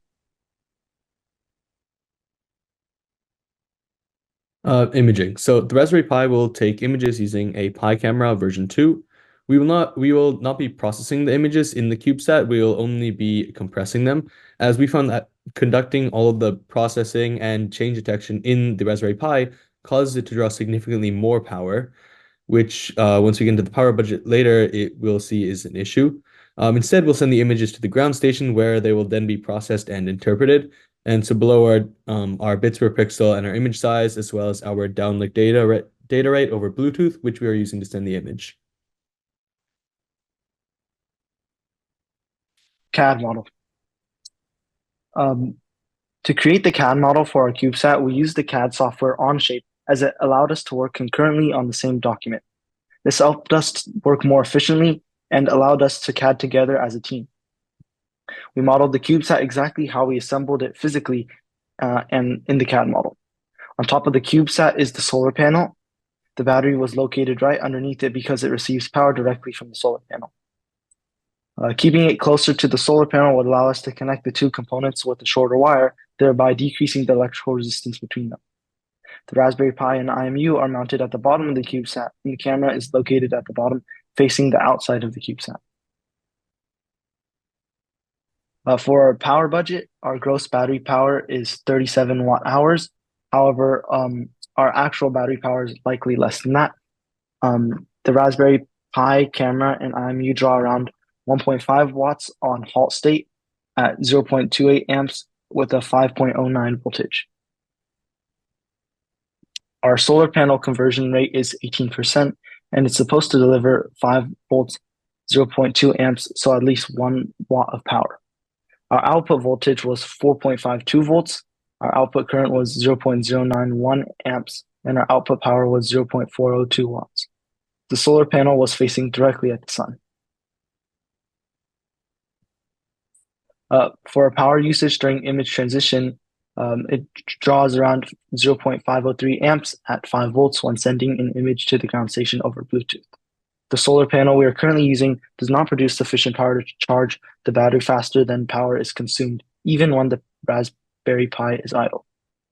In terms of the size of the solar panel we calculated that we needed around 40.7 centimeters square solar panel to generate 1 watt in low Earth orbit.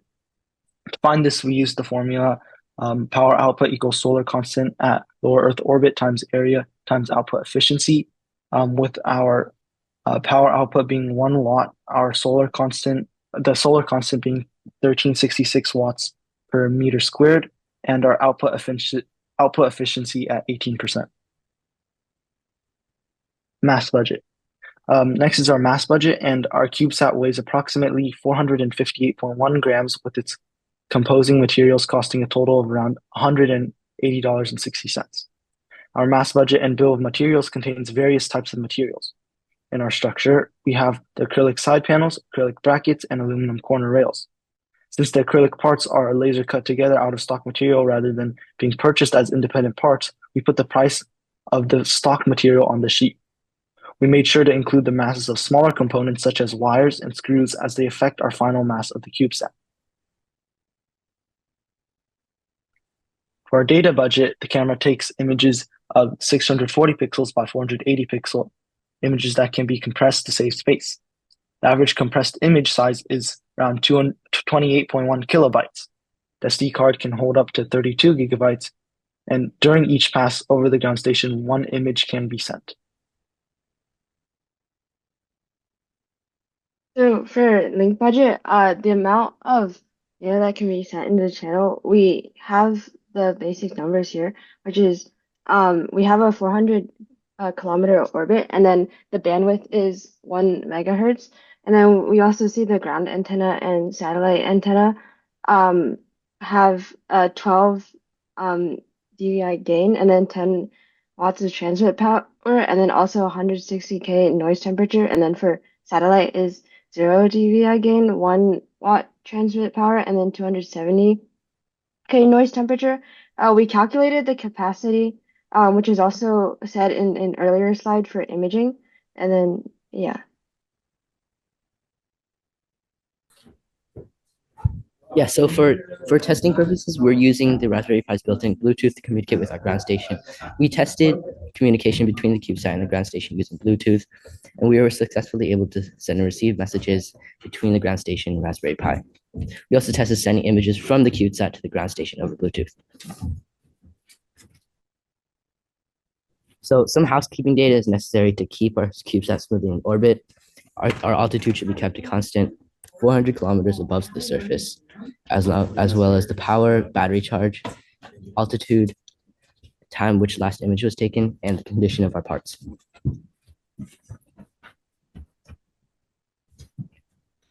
So how will we scale our image transition to a flight spacecraft?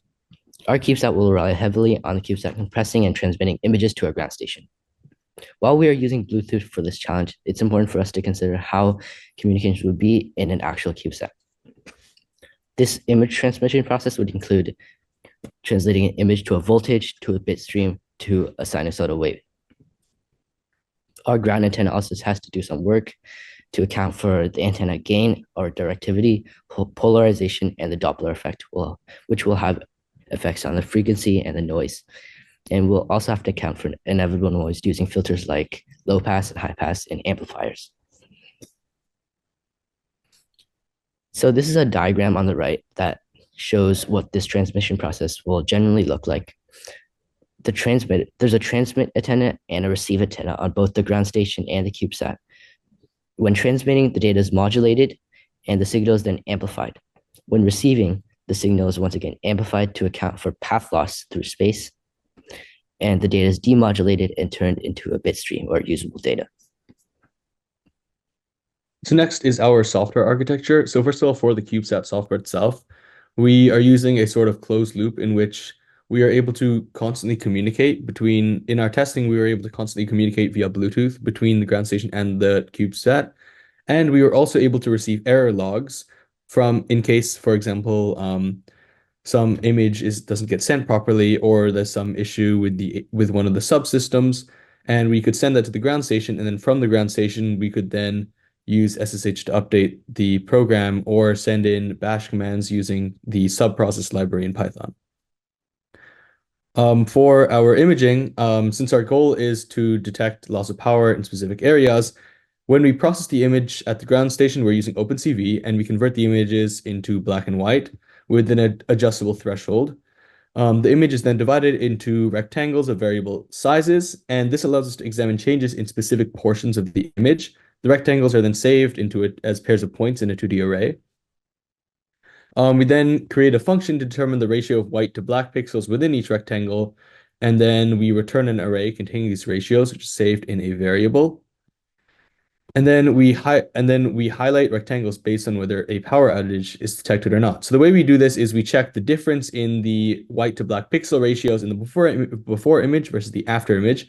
If there's less light in the after image, the rectangle is highlighted red to indicate that there may be some sort of power outage there. Otherwise, it's highlighted blue. And so this difference, this threshold difference can be adjusted, and we have adjusted it in testing. And so information regarding areas which are detected to be experiencing a power outage will be sent to local emergency managers in the area. And so to visualize it, we overlay the rectangles over the images here. And so these are using NASA satellite images from before and after Hurricane Michael. So you can see some of the red rectangles here are where there's slightly less light level. And then we also attempted using the VIIS DNB dataset, which can be found online in a Google database, to test the algorithm with other images. So we tested a lot in the southeast through Hurricane Michael, because there's a lot of different areas which were widely affected by that very recently. And so here's our testing setup. So we mounted the CubeSat at a fixed height over a ring light. And what we did is we had a 3D printed filter, which can be seen here, which we laid across the ring light. And so the reason it's shaped like this is it sort of models how perhaps a city would look like through a power outage, kind of from what we've seen through our testing images. So yeah, so here's just a video of showing how it was tested.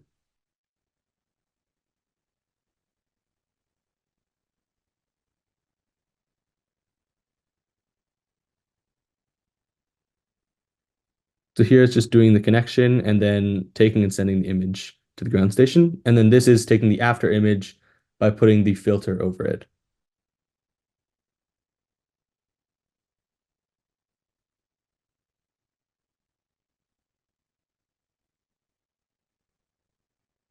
And so here are our results. So as you can see in the bottom image, the red rectangles indicate where detected a loss of light.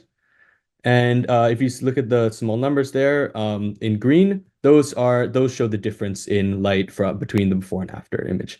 But as you can see in the top black and white image, there's clearly some sort of blurriness on the image to the right, which we will discuss later on. For challenges, successes, and improvements, we went through each individual subsystem. Starting with the ADCS subsystem, we initially faced issues with an inconsistent data, and then we figured this was due to a calibration issue, which we managed to fix. And for imaging, we also saw earlier that there could be a lot of error, as seen in the picture. For communications, Bluetooth communication was difficult for us to solve. And we spent time researching various ways to run Bluetooth commands and then eventually settled on a subprocess library. So for communications, we were struggling with communications and being trapped in an infinite loop while trying to connect via Bluetooth. And we discovered that this was because the ground station already had connected to the Raspberry Pi. And to prevent this, we set up a logging issues to keep track of system errors like these and report them to the ground station.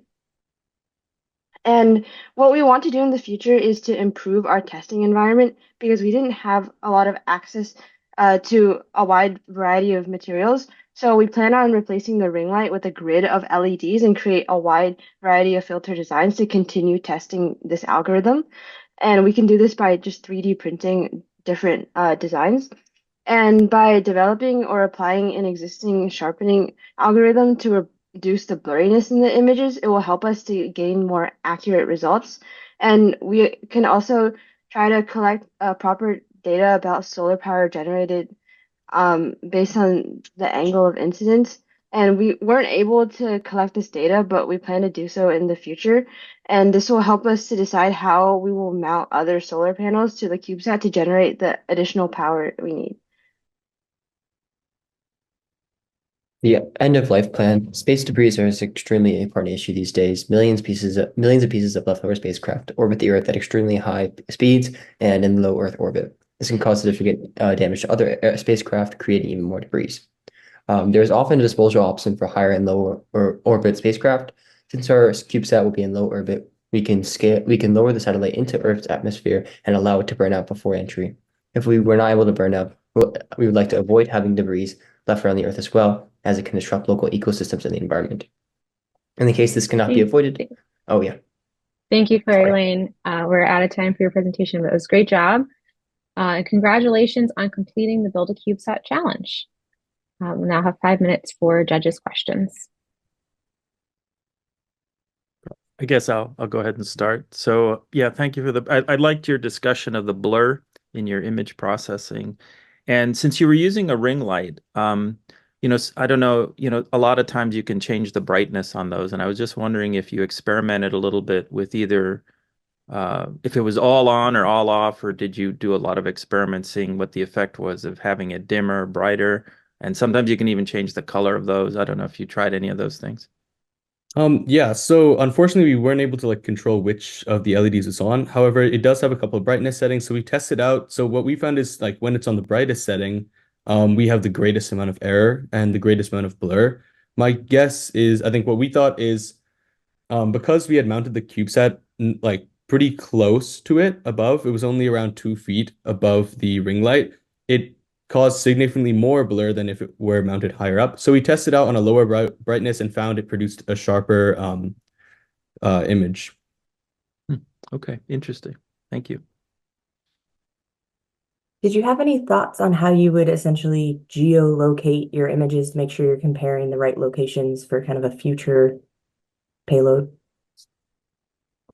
So yes, one method that we were thinking is by measuring the orbital period So if we know when it's launched and we know its approximate orbit, then we can I guess use the orbital period to get its geolocation data and find out where exactly it's imaging. And as well as that, when we can always check that against our location when it passes over the ground station. And in that case, we can account for any sort of error that may have occurred during that process. Great. Thank you again, Quarry Lane. Team HandsOnTech Silicon Valley, you're on deck. Now please welcome Team MassBuilders. Okay, so we are Team MassBuilders presenting the CubeSat final presentation. I'm Arthur. I'm Yun Hung. I'm Jeremy. I'm Marin.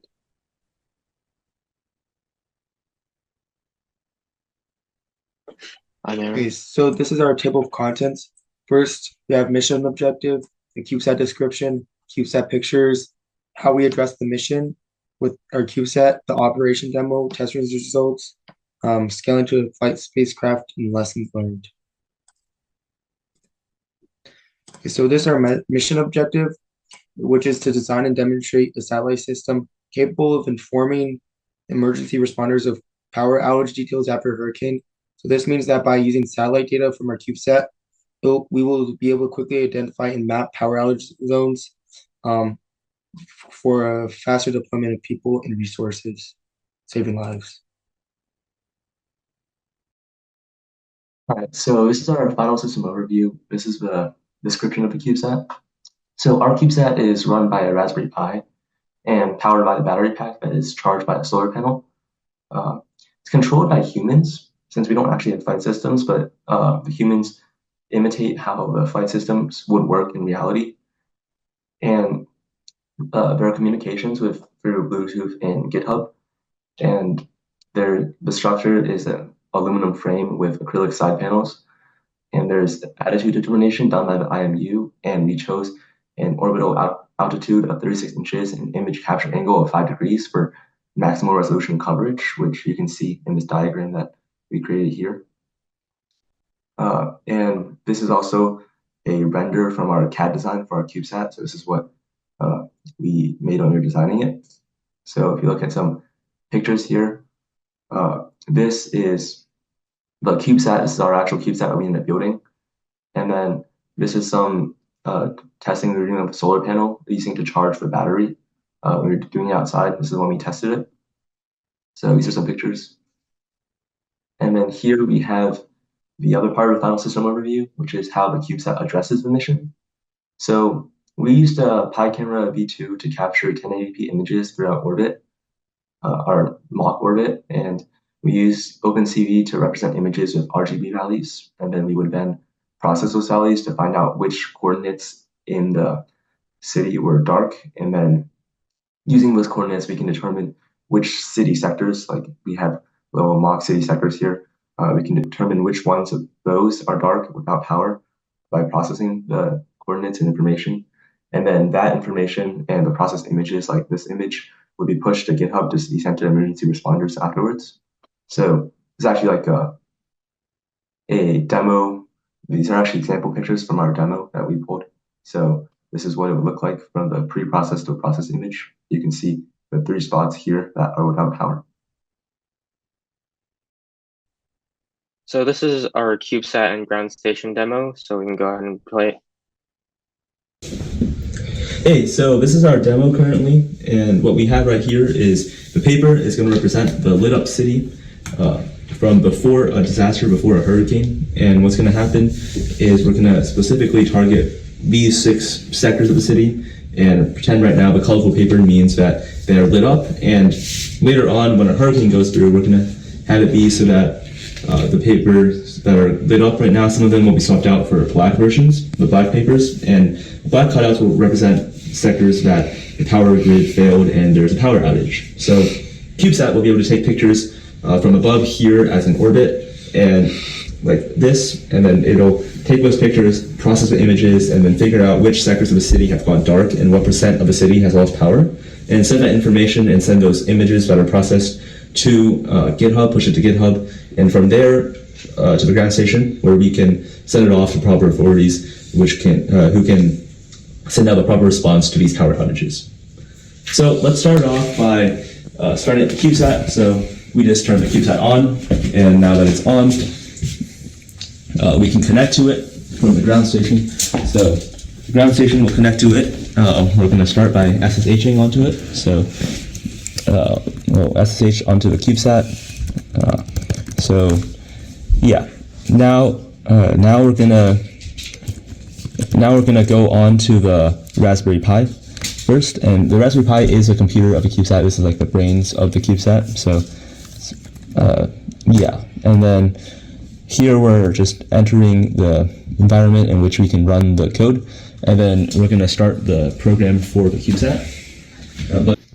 Okay, so first though, we're gonna start by measuring out the starting orbit of the CubeSat. So this is the starting height of our CubeSat, and looking here is 36 inches. And what's gonna happen right now is the CubeSat is gonna start taking the first images and processing those, figuring out if there's any sectors of the city that have gone dark, and if so, which ones, and then sending that image over, sending that info over to the ground station via GitHub. So if we look at the ground station right now, we just got our very first image, and this is the current image, as you can tell by the time and date from right now.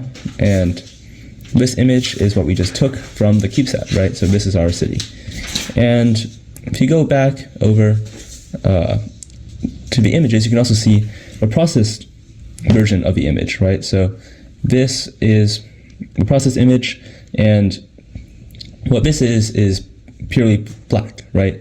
And this is purposeful because what we set it to is that any spot with no power will be counted as white. That means it's outage, yes, it's outage, which counted as white. With any spot without power will be counted as white, and with color will be counted as black. So if you look at the process data, you can actually see this is reflected. Here it's 0.03% of the city has no power, and that just reflects the small amount of possible shadow or darkness from buildings, right? But there's actually no sectors of the city without power right now. The city is fully powered up, and it's all good. Shall we measure? No, sir. All right. Okay, so now at this point, we are the second phase of this demo, and as you can see, orbit has progressed, CubeSat has moved slightly, and a hurricane has just gone through the city. Big disaster, and 3 sectors of the city have been left without any power, as can be seen from the replacement of those colored cutouts with 3 black cutouts of paper. And now any images of a CubeSat is processing will be of this version of the city, which is without full power, and the process data will reflect that and will show, if you look at the GitHub now. So if we look at GitHub now, we look at the images, it should actually show that part of the city has gone dark. So looking at the image that just got taken, right, we'll see part of the city is gone, and then these 3 are dark, right, and then these 3 are still colored up. So if you look at the processed image, you'll see that in processing, these 3 are the parts without any power right now. These are the power outage spots. So if you look at the process data, it also reflects that, right? These 3 sectors of the city are without power, and then you have this percent of the city without power. Now, this percent is low because we're talking about percent of the entire city and not only the 6 sectors that we talked about. So that actually includes the rest of the white spots that we did not bother putting sectors in for. But this is how much of the city is without power currently in total. So now, if we go on to see the current orbit, right, orbit has kept on progressing, and photos are still being taken, still being downlinked, and it's just continually showing it, right, still tracking the orbit. And if you look back at the CubeSat right now, at the photos I just uploaded, this is the last photo of the orbit that it took and downlinked to us. And looking at process image, right, still shows these 3 sectors have no power, right? And if we looked at the actual process data that it sent us on the ground station, you can see, oh, these sectors have no power. And now in the actual percent of a city that it sees, 8% is without power because it sees slightly less of a white space. But you can still just tell that those 3 sectors that are without power based on their location in the actual city. Yeah, so that is our demo. And thank you for watching.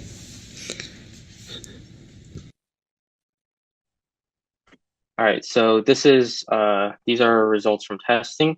So we've successfully captured images from orbit. We've analyzed those images and identified areas of power outages, and we downlinked that data to the ground station where it can be sent to first responders for optimal emergency responses. So some of our sources of error were that the CubeSat could be incorrectly orientated, or that there could be unrelated changes in brightness that could interfere with the CubeSat's power outage detection.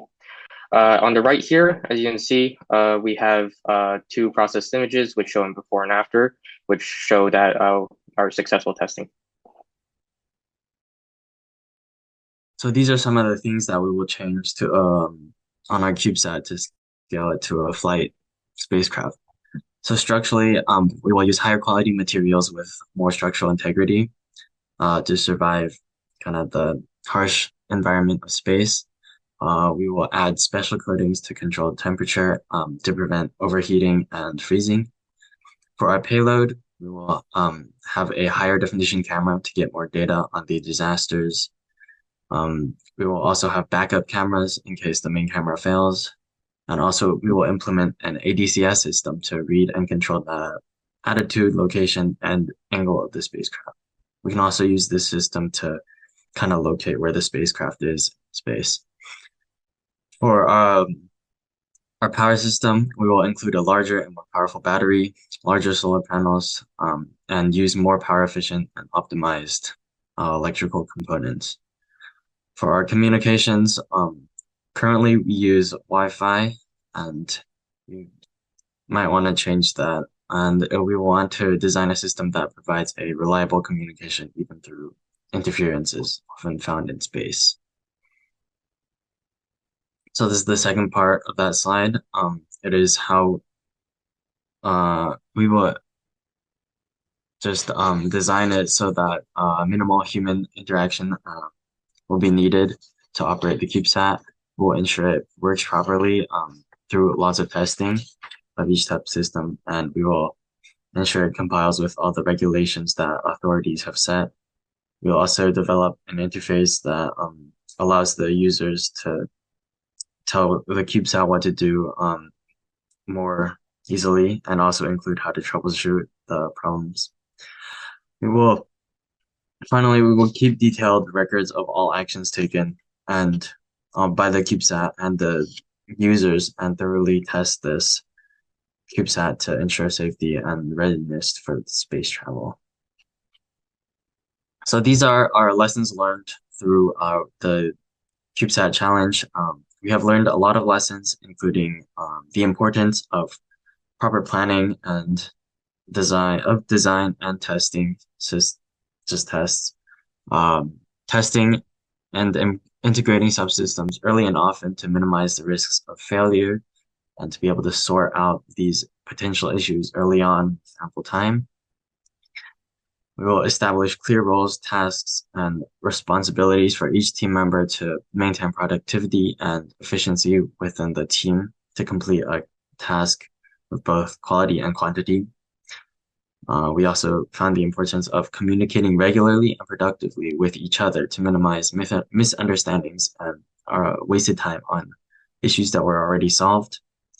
Also, having reliable backups for our work, such as the code and documentation, was extremely helpful. We also found the importance of keeping budgets in mind while designing and planning for a successful integration, and also the importance of seeking advice from advanced teams and mentors. So thank you to our mentors, Susie and Sharon, and thank you guys for listening. Thank you, MassBuilders, and congratulations on completing the Build a CubeSat Challenge. We'll now have time for judges' questions. Okay, I guess I'll start. So Great presentation. I really liked your video. It was well narrated. You had a lot of explanation, both of your simulated disaster and the operations, and how, all the way down to what percentage of the city was blacked out. So I did have a question on one of the things that you identified as a source of error. I think one of them was incorrect CubeSat orientation as a potential source of error in your data collection. And given what you've learned about spacecraft subsystems that you actually worked with in your course and for this project, how do you think you could address that error on an actual satellite with your subsystems, as far as you know them now? Right. Well, I would say that on an actual satellite, we would have extensive systems of like ADCS and such to measure the orientation with the angles and the attitude determination, all of that, to ensure that we're always looking at the right place. And if we're not looking at the right place, at least we know where we're looking at and how to fix it with our flight control and all those other systems as well. So we would have those sensors and those systems in place in order to ensure that we would have the correct orientation. Yeah, I want to congratulate you for a good job that you did. I love the concept and how you integrate all these systems together. I want to ask a question. Having gone through this CubeSat challenge, is there any inspiration you, as a team or individual, were able to maybe share with us that you have during the course of your challenge, going through this challenge? Is there anything that maybe you discover about yourself or something that you want to take home as something that can help you in the future? Yes, I see a lot of good concepts on how to solve problem and how to go about solving it. But I want you to actually share some of your experience of one or two things that you think you're able to maybe learn or maybe you're able to change that can be useful for you in the future. Thank you. Yeah, thank you for your question. We actually, for me personally at least, when we were trying to research how to do the image processing, me and some other team members, like we were working together and just doing our online research and looking at and doing a lab in the course and coding together. It was really just a nice experience. I think I actually discovered that I really enjoy doing something like that and consider doing more things like that in the future. So I thought that was really nice. Does anyone else have anything else? We can also share that. Something else that I could add in is we actually got to learn a lot about each other, and we were actually worked more well with each other towards the end, and we're more productive, which was a good thing.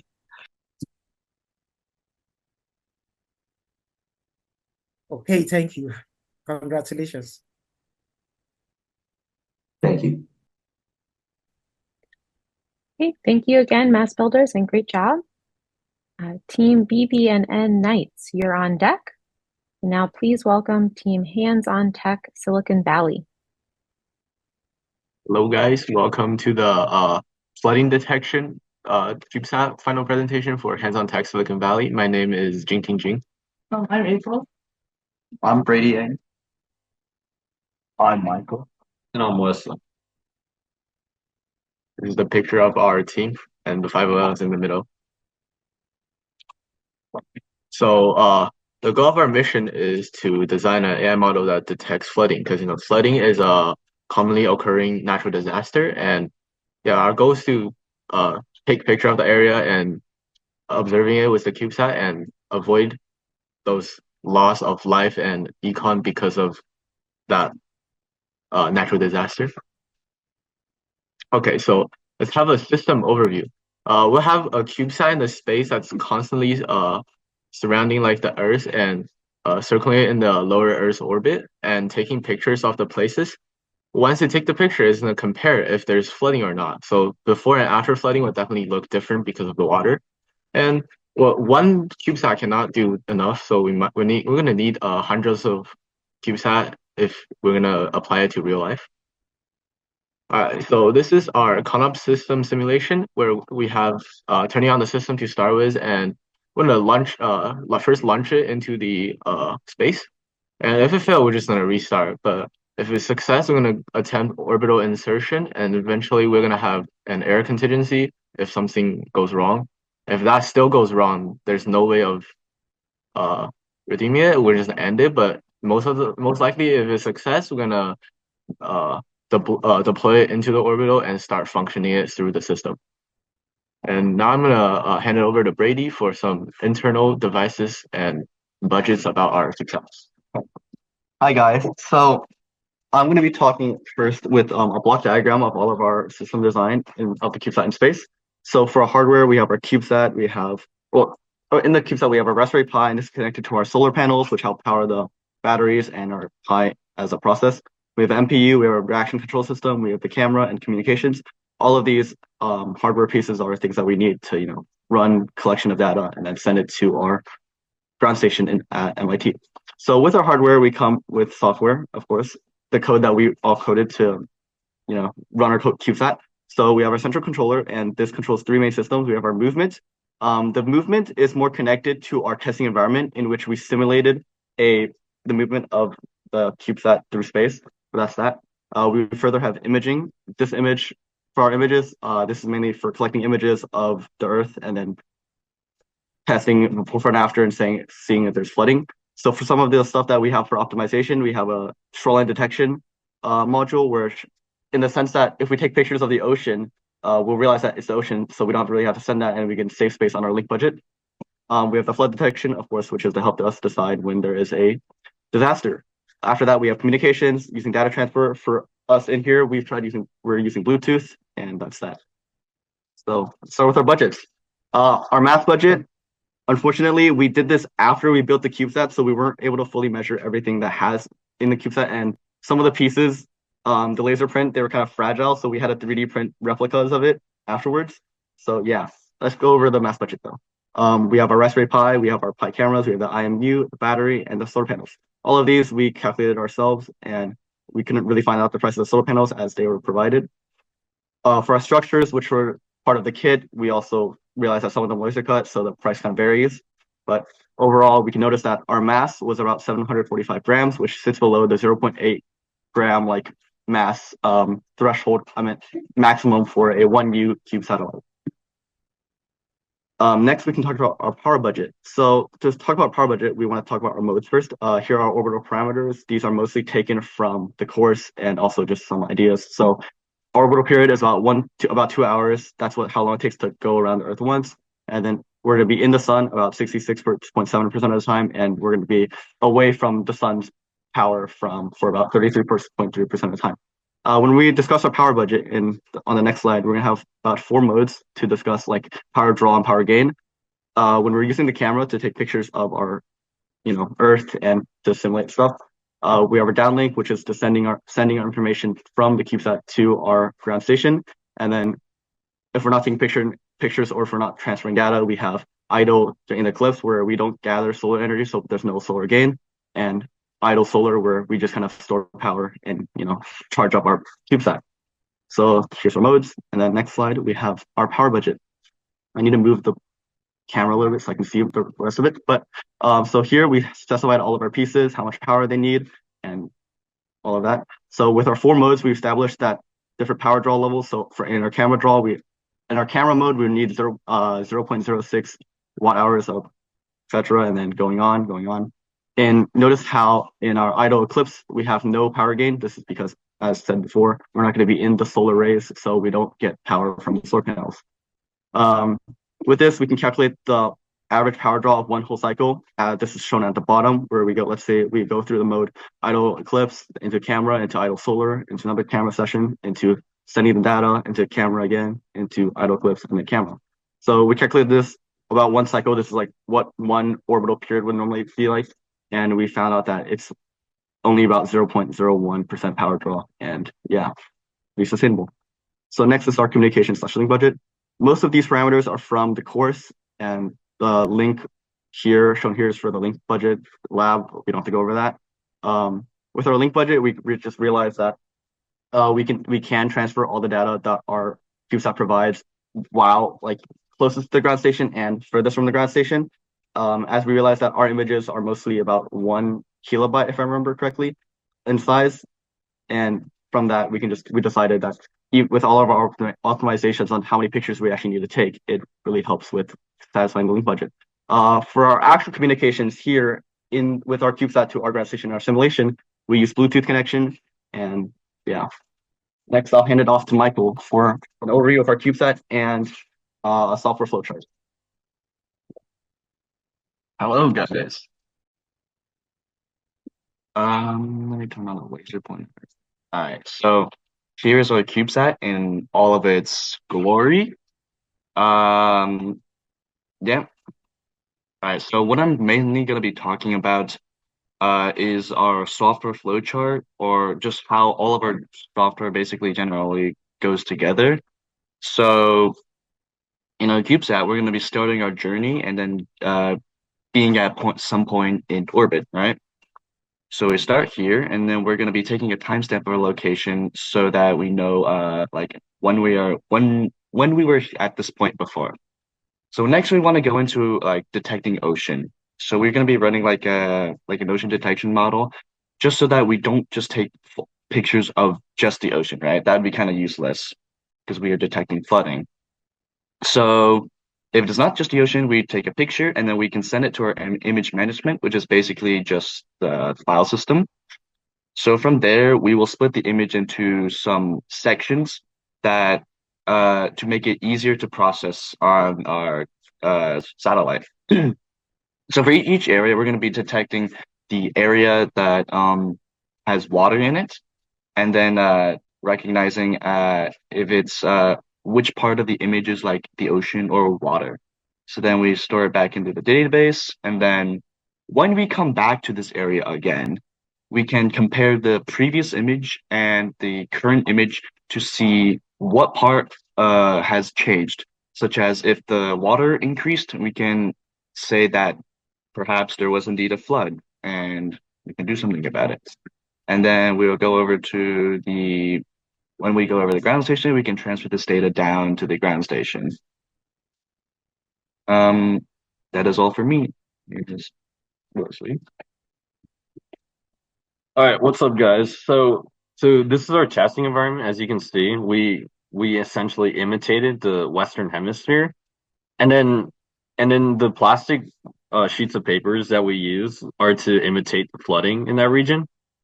And then to simulate our orbit for our CubeSat, we used a railway system. Now for the flooding detection, as you can see, we put to use the plastic pieces of papers, in which we're able to process it through, which breaks down the image into 144 different small images to help us get a better accuracy on whether a certain area is flooding or not. And then given that change, we send it through a model, which will give us two binary answers, no flooding or flooding. And this is our model training demo.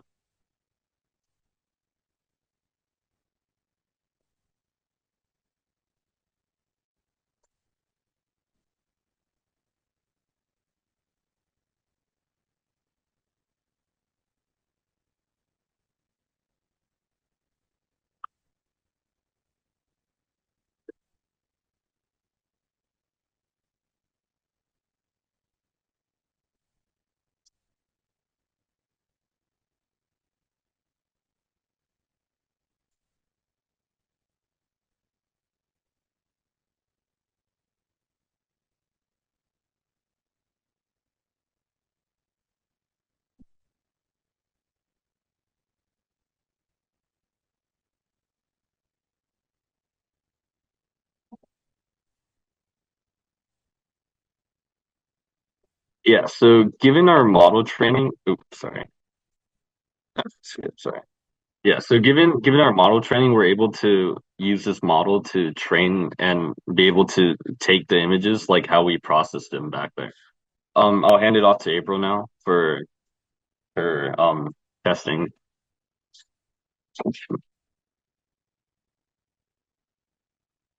Okay, so here's the video for our testing.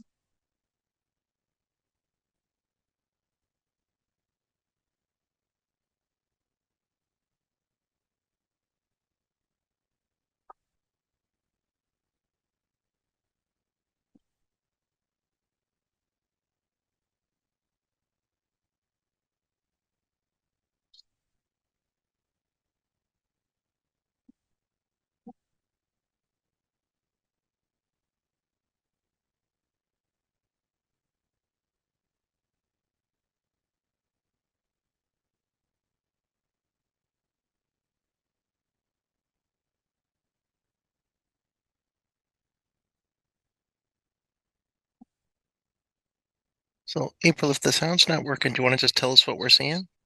I'm basically explaining the testing environment. And now we're gonna see like the CubeSat. So the cables are like simulating the long latitude direction. Yeah. So we see the CubeSat arm like slightly pivoting to like sort of move in the longitude.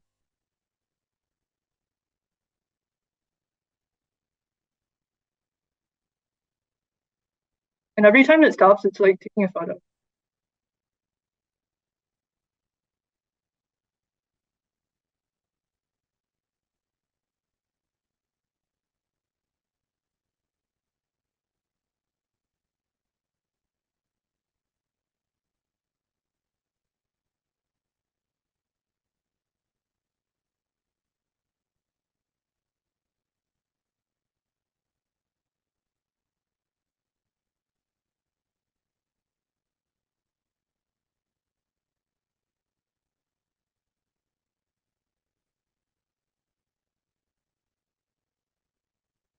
Okay, so now I'm gonna go on to some problems we encountered. So one issue we encountered was that it was difficult to take clear images when like the lights were too bright. So this might indicate that weather would impact the results of our CubeSat if it was actually in space. We also encountered several issues, well, not several, but some issues with like the testing environment. So the controller arm, it was not like, it didn't have enough power to lift the CubeSat to like really large degrees. Another issue we had was that since we used a cable spool system, a cable isn't able to maintain like super high tension. So it wasn't accurate enough to move to like a specific distance. We also had, so the machine learning model also consumed too much CPU. So that was like another issue. So here are some potential enhancements. So we would like to find a way to account for tides for shoreline detection, because like we want to be able to differentiate between high tide and flooding. Another enhancement we would want to do is have stronger motors for the controller arm and use a chain-based cable car system so it's more precise. We would also want to have an auto charging subsystem because currently the CubeSat has to return to a certain station to charge, but we would like it to like charge without having to return to that station. We would also want to optimize the machine learning algorithm to reduce CPU consumption. So here are some things that we learned. So we learned how to apply information that we learned from the course into like a real life project. We also learned a lot about the CubeSat in general and like the different hardware and software components and how to like use them together. We also learned a lot of like teamwork skills, like communication and collaboration and just like communicating our ideas in general. So thank you for listening. Thank you, HandsOnTech, Silicon Valley, and congratulations on completing the Build a CubeSat challenge. We'll now open it up for judges' questions. So thank you. It was a nice presentation. I was impressed with how you set up your simulation with the wires and the movement of the CubeSat.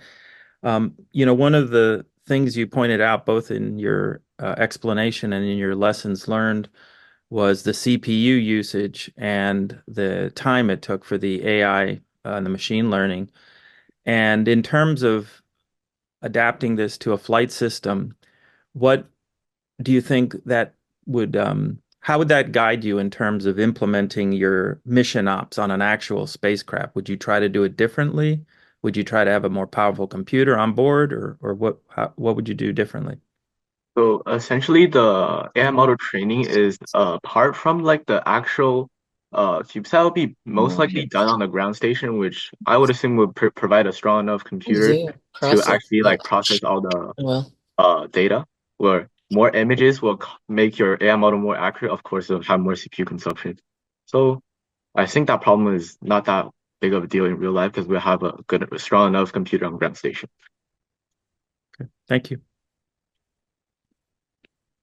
You mentioned early on that you were looking to make sure that you weren't just taking images of the ocean over and over again. But you never actually said how. Could you go into a little bit more detail about your ocean detection? Okay, sorry, can you repeat that? I couldn't quite hear the first time. Yeah, so early on in your presentation, you mentioned that you didn't want to just be taking images of the ocean over and over again. Oh yeah. Could you go into how you were going to do that? Yeah, so with that we created we created a shoreline detection code which is able to depict will differentiate between land or ocean given if a certain image is within 99.9% water, which in this case would return ocean, and the camera will essentially not take pictures when it's in those areas. I have a question. What would you do to scale your CubeSat to actual space readiness use in orbit? Did you have any information that you wanted to share about basically enlarging the experiment to possibly be used in space? So originally, I'll take this question. We had a slide going over that, but when we sent our slideshow in to the judges like online, they kind of told us we didn't need that, so we removed it. But I'll go over what we had in that content. So originally, our ideas were we didn't really attach a solar panel to our current CubeSat because, as we said, we have it on a controller rail system, so there wouldn't be that much of a need.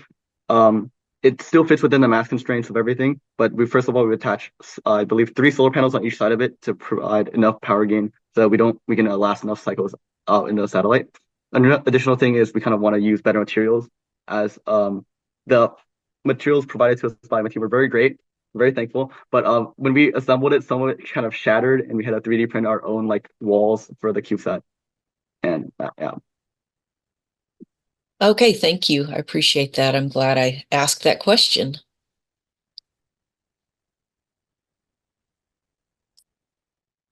Any other questions? Well, thank you, HandsOnTech. Now we'll hear from our final team of the day, BB&N Knights. Hello, everybody. We're the BB&N Knights from Buckingham Brown and Nichols School in Cambridge, Massachusetts. My name is Salar. I'm Yan-Chen. I'm Diego. I'm Carl. And I'm Sophia. And before we get into our presentation, we first wanted to thank our 2 coaches, Ms. Reamer and Dr. Mattern, and our wonderful mentor, Mr. Nahil. Without their support, we wouldn't have been able to get as far as we did. So we just wanted to say thank you for sticking with us, taking time out of your days and weeks to communicate and give us guidance and help us through this incredible project. So on to the presentation. So to start off, our mission objective is to create a CubeSat which can take images to detect disasters and provide important information to aid emergency responders on the ground. The possible disasters were flooding, infrastructure collapse, and power outages, but we chose to focus on power outages. Using the camera, we're detecting changes to lighting conditions and determining the areas affected and the severity of the damage. For our final system hardware, we made this system block diagram. In the center in red, you can see our Raspberry Pi, which has a camera module and an IMU plugged into it. For power, we have our solar panel, which feeds into the battery, which then powers our Raspberry Pi. Finally, we use the construction materials such as aluminum rails and acrylic panels that we were given to build the shell of the CubeSat. One difficulty we ran into was when the holes on our acrylic panel meant for mounting the IMU were misaligned. So we were only able to attach it with 1 screw and some other materials. And we learned that pre-manufactured parts aren't always perfect, and it's key to finding ways around them. Our solar panel also had its cables break, and we had to solder them back on. And it showed us how something as simple as 2 wires can be important to the success of our mission. Sadly, the cables broke again later in testing, so we will not be presenting a live power demonstration today. Here are a few images of our CAD model that we created for the CubeSat in Fusion 360. And here is our photos of our final CubeSat. And though it was challenging, we were able to put everything inside the 1 unit space. Now to talk a bit about the final software architecture of our CubeSat. So here you can see our final system software design. So it basically outlines how the hardware systems and software systems interact to allow the CubeSat to do what it does and accomplish its mission. So we decided that our CubeSat would take 1 photo every 15 seconds unless it was interrupted by a ground station query. And ground station would mainly just be communicating with the CubeSat to tell it to direct itself to point at another place on Earth or do things like that. And then the photo was sent to ground control for further analysis. So you can kind of see on the diagram here that we have the ground control operator and the ground control and CubeSat communication systems, and that all kind of gets put together to allow the CubeSat to accomplish its mission. Now, the main lesson that we learned here is that where data is stored and processed is an incredibly important design consideration. You know, we had to ask ourselves this question: did we want the CubeSat to use up valuable computing power to process the images up in space, or were we okay with sending raw data down to ground control? Now, ultimately, we decided on the raw data option because we wanted to preserve as much of the CubeSat's computing power as possible for it to just take photos. Okay, so I'm here right now to talk about ADCS, and ADCS stands for Attitude Direction and Control System. And in simplest terms, this is just relaying the direction the satellite is going to the ground station. ADCS is vital to the CubeSat's success because we know when we can take a picture of Earth and not just space, because a picture of space won't help us find the power outage. Now we have a sped up version of ADCS demo, but before we start, I must explain that roll, pitch, and yaw values are values of rotation on the Y, X, and Z axis respectively. So this is just the calibration phase, and it's just to get more precise readings. And here you can see I'm rolling the CubeSat, and unfortunately the yaw doesn't move with it. And this, we believe, is due to the calculation of yaw being based on trig functions of both roll and pitch. So although we weren't able to fix that, we do have roll and pitch working flawlessly. We learned from this that developing ADCS and doing the sensor reading and math is much harder than it originally seemed. And it was very good that we started working on it at the start of our process. So I'm going to talk a bit about the image side of our software. And so right here, you can see all the programs that our demo actually uses. And so there's actually 2 parts to this. The first is generating the images that the CubeSat takes a picture of. And so the way that this happens is that I got from NASA a image of London at night. And so then that gets sent to a piece of code called Generate Outage Interactive, which makes this little applet that you can see in the middle. And so that right there, you can draw on it to add a mask of where you want the power outage to go on the image. And then that gets sent to a script called Create Outages that then sends that to Dolly and returns an image with the power outages in it. And so then you can see right here, this is the original image. This is with the power outages. And so then right there, it added the power outages where I drew. And so then the Pi analyzes, there's a script on the Pi called PySendData that takes a picture when you shake the CubeSat and flashes an LED. And then it will take 2 pictures when it flashes the LED and then send that to GitHub repo. So the plan was 8 minutes ago for me to show this in a minute, but it actually broke because a file in Git got corrupted. And so instead we're going to have a video of this working. Yeah, so then there on the ground, there's a script called groundanalysis.py. And so then it waits for a commit in the GitHub repo. And then when there is one, it pulls all the files from GitHub and analyzes those new images that have been pushed. And then it sends those images to first a script called image registration that aligns the image with no outages, with outages, the one without outages.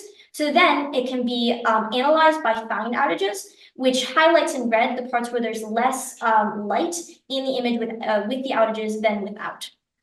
And so then here is our demo.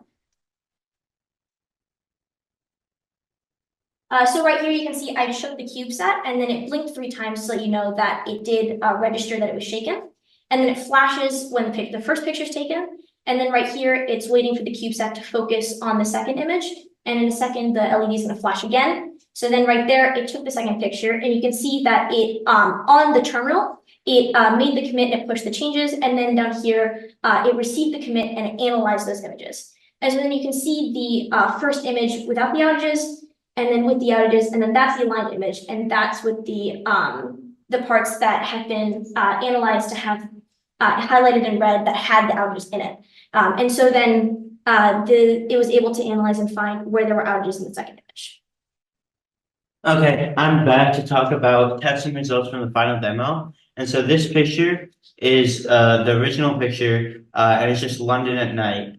And here is the second picture that was shown earlier as well. It's the same picture, but with a power outage. And as you can tell, it's very hard if you don't know where you're looking for to find the power outage by just human eye. But fortunately, our computer processing image can find it perfectly, and it just shows the level of precision that our computer processing process has.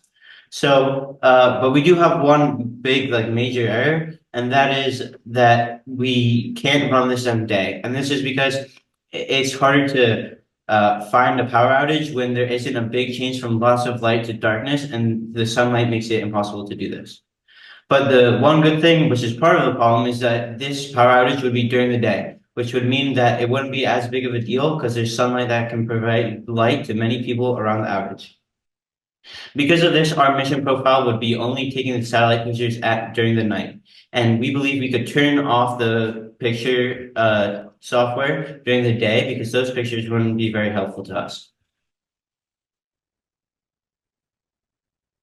Now, when we think about how we want to scale our CubeSat to a final flight spacecraft, we decided on 4 main things. I have this multiple unit CubeSat here to demonstrate the first 2. So first, we want to self-design and manufacture all the parts. As a few team members have already outlined, we have many difficulties with the parts like the solar panel breaking, the IMU drilled holes being misaligned, and those are things that we could easily remedy with a full-scale spacecraft if we were able to plan out and build our own parts. Secondly, it also allows us to build parts that do not outgas. So parts that do not create harmful chemical residue up in orbit is obviously a very important part of any mission. Most importantly, though, we would be able to construct better payloads. As you can see with this CubeSat, there's a stronger and higher quality camera than what we had access to with pre-prepared parts. And in addition, there's a double hinge solar panel mechanism on this CubeSat, which sort of demonstrates what we could do with self-manufacturing. We can create more complex mechanisms, which ultimately afford us more power and more mission opportunities. Secondly, the second main category is that we would want maneuvering equipment on our CubeSat. So reaction wheels or passive magnetic alignment assemblies, which are able to align the CubeSat to the Earth's magnetic field without using any power. And these are very important because our current CubeSat prototype would be unable, if it was brought into a tumble, it would be unable to right itself.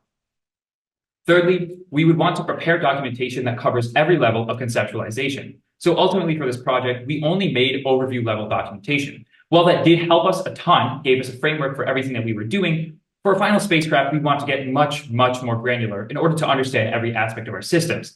And if you think about full-scale aerospace planning, like at NASA, you have designers working for months on end to generate these documents. And that's exactly what we'd be looking for in a final product. Furthermore, if you think about huge billion-dollar space missions, for example, Orion or Starship, what they do is they plan out all the facets of their mission ahead of time, possibly years or decades at the extreme in the future. And we want to do this too for a final spacecraft. And that way we would be able to preempt a lot of the errors and difficulties that affected us in this project.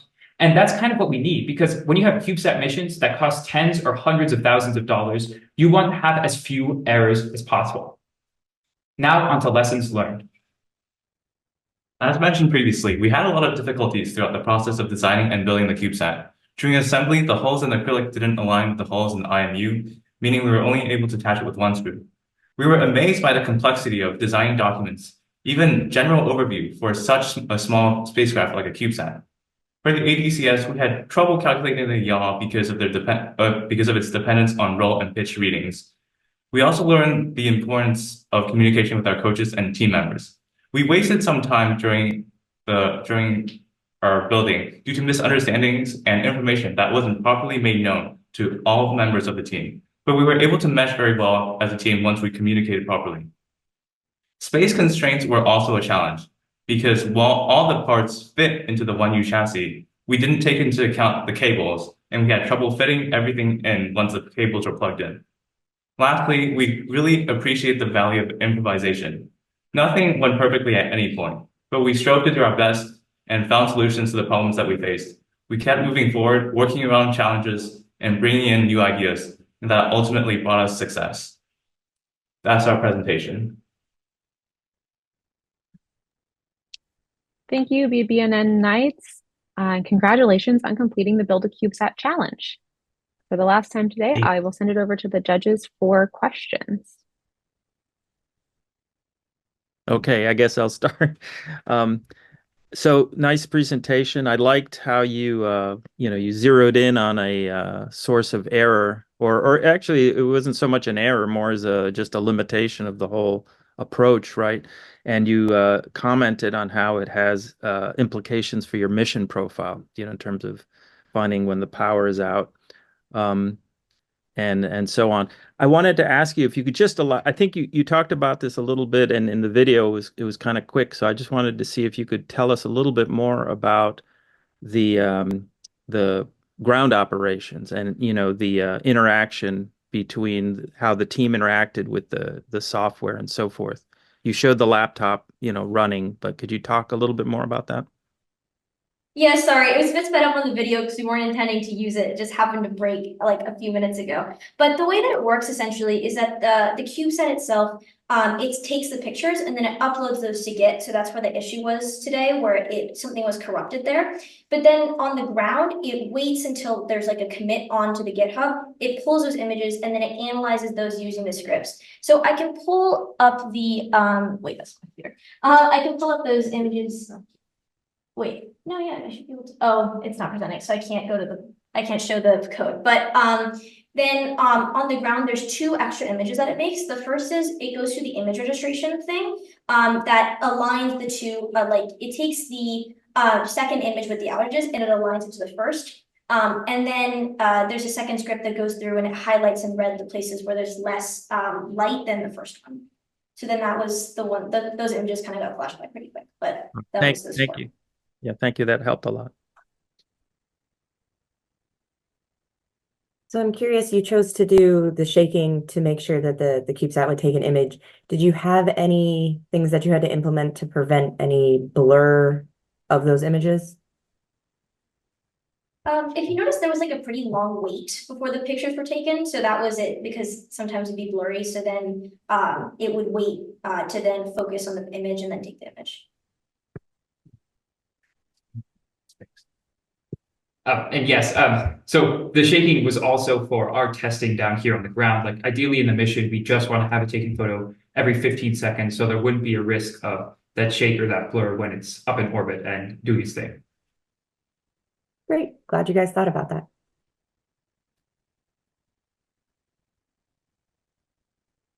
Yes, again, I want to appreciate your approach, and also when the ground station operation, especially when you are overlap the two images and we're able to know where the outage is. What I want to actually add to the thought is that when do you have any challenge when you are trying to host on this ground station, and what are the let me say the challenges you encounter during that process, especially during the process of making sure the image comes in and is analyzed? Do you want to share your experience? Simply said, your ground station operation, placing comparing the two images and analyzing where with red while you are implementing it. Do you encounter any challenge that you want to share with us? Thank you. One challenge I had was trying to figure out exactly like how much actually would qualify as a power outage. Like at what point should it actually highlight that section as being a power outage? So I went through a lot of trial and error of just taking tons and tons and tons and tons of pictures to figure out like what is the threshold that should be highlighted as a power outage in the image to like minimize the amount of error, but then maximize the amount that's actually highlighted correctly. Okay, thank you. Just to make sure you take care of maybe there is no false positive and all that. That's what I want to just know, that sometimes when coding, sometimes you have to be sure this is doing what you actually want it to do.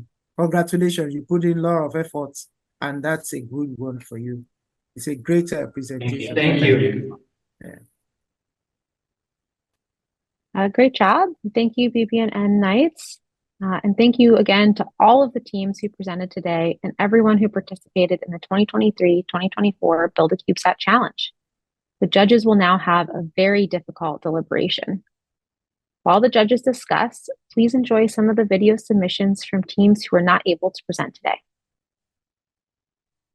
Our team consists of Meghna Arun, Sviksha Bhaskaran, Sophia Wang, Amaya Srinivasan, and Shruti Devraka. For our final project, we decided to take an analysis of infrastructure damage in communities before and after a hurricane to see how it impacted them. Our design includes buildings made from Legos with different colors that signify different levels of damage done to the buildings. The red indicates the original intact rooftops of buildings. The yellow signifies damage done to part of the roof, and the blue represents buildings which have been completely destroyed. Our CubeSat aims to calculate the percentage of each color present in the images before and after the hurricane, and then report it back to the ground station with data from each photo. The collected percentages could then be used to make an analysis of the extent of the damage done to the communities by the hurricane. We use a Python code which takes into account the RGB of each image and outputs the percentage of each pixels of each color. When conducting our final test, we use the CubeSat to capture the before and after pictures of the community and then collect the final percentages from the images we took. Our initial percentages are roughly 9.6% before, and afterwards there was 3.6% of intact rooftop, 3.8% of damaged rooftop, and 1.1% of destroyed rooftop. However, there is a percent error to take into account when looking at our results. The guidelines we set for each color, or in other words, the RGB limits for each color, could be one cause for the error. This would lead to an incorrect result when calculating the percentages.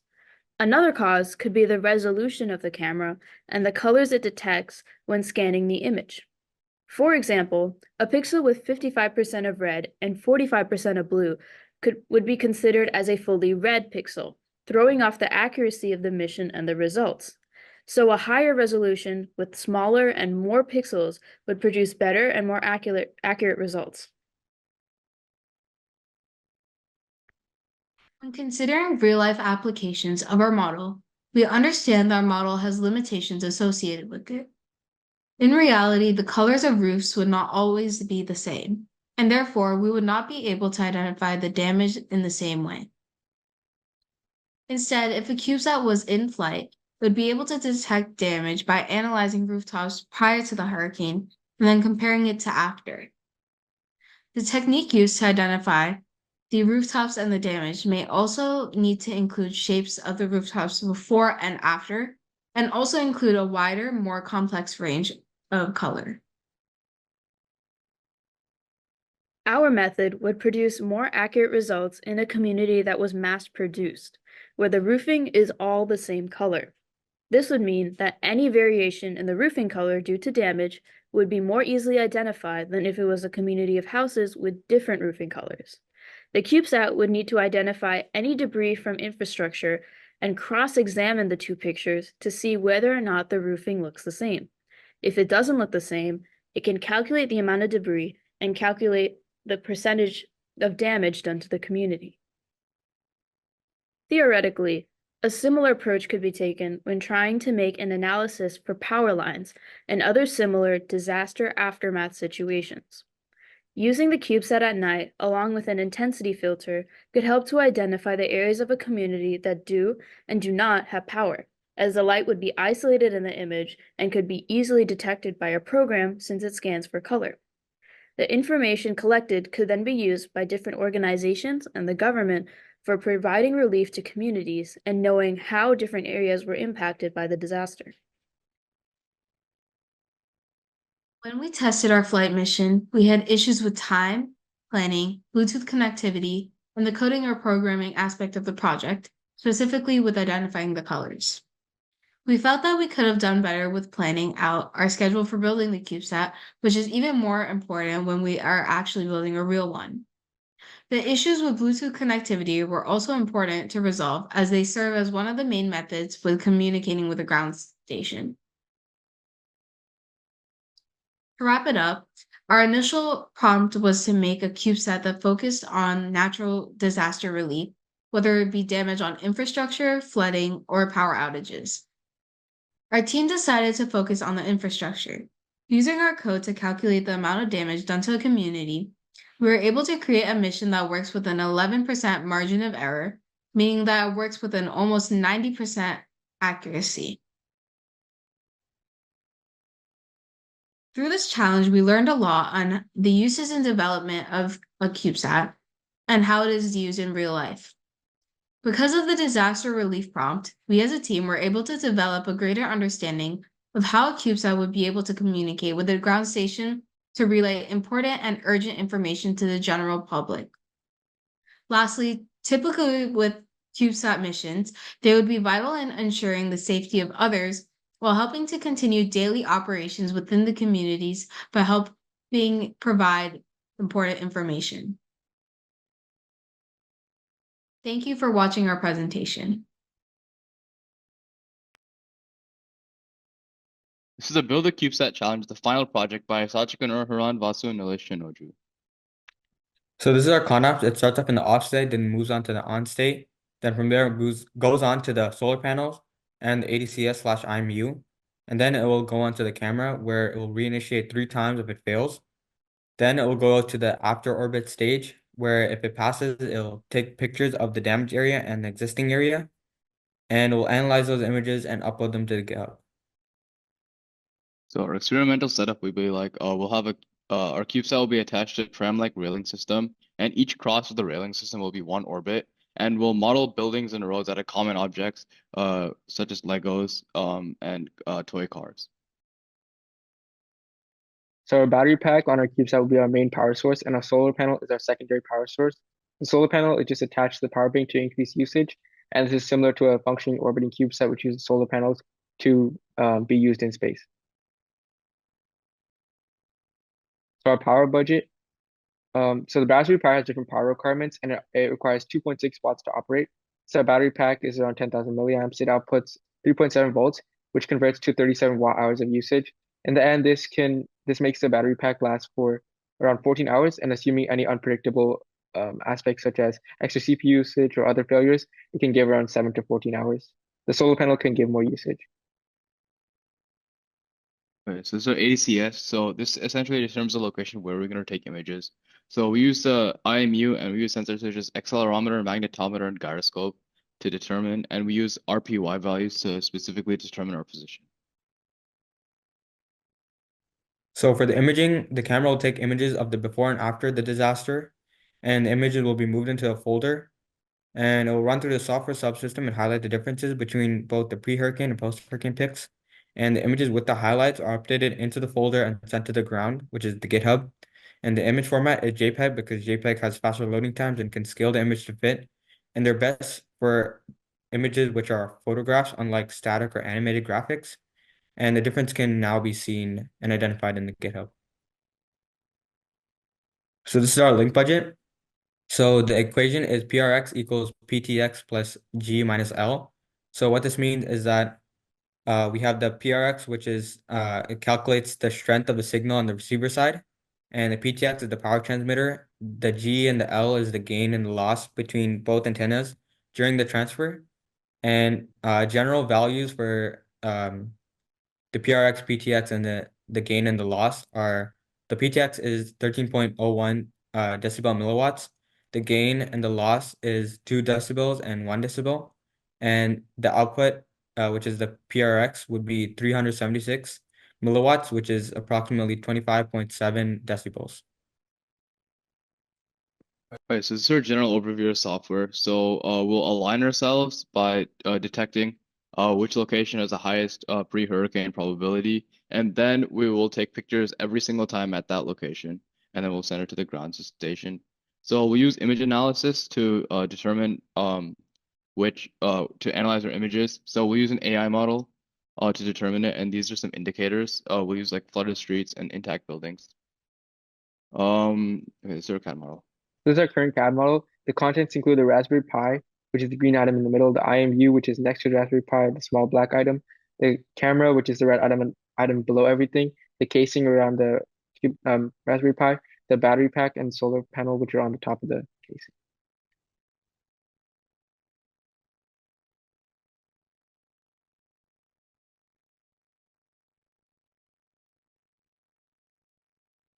So right here, the CubeSat is making different orbits in the pre-hurricane state, and after we'll destroy the buildings, which are modeled by chess pieces and Legos, and that will simulate the post-hurricane state.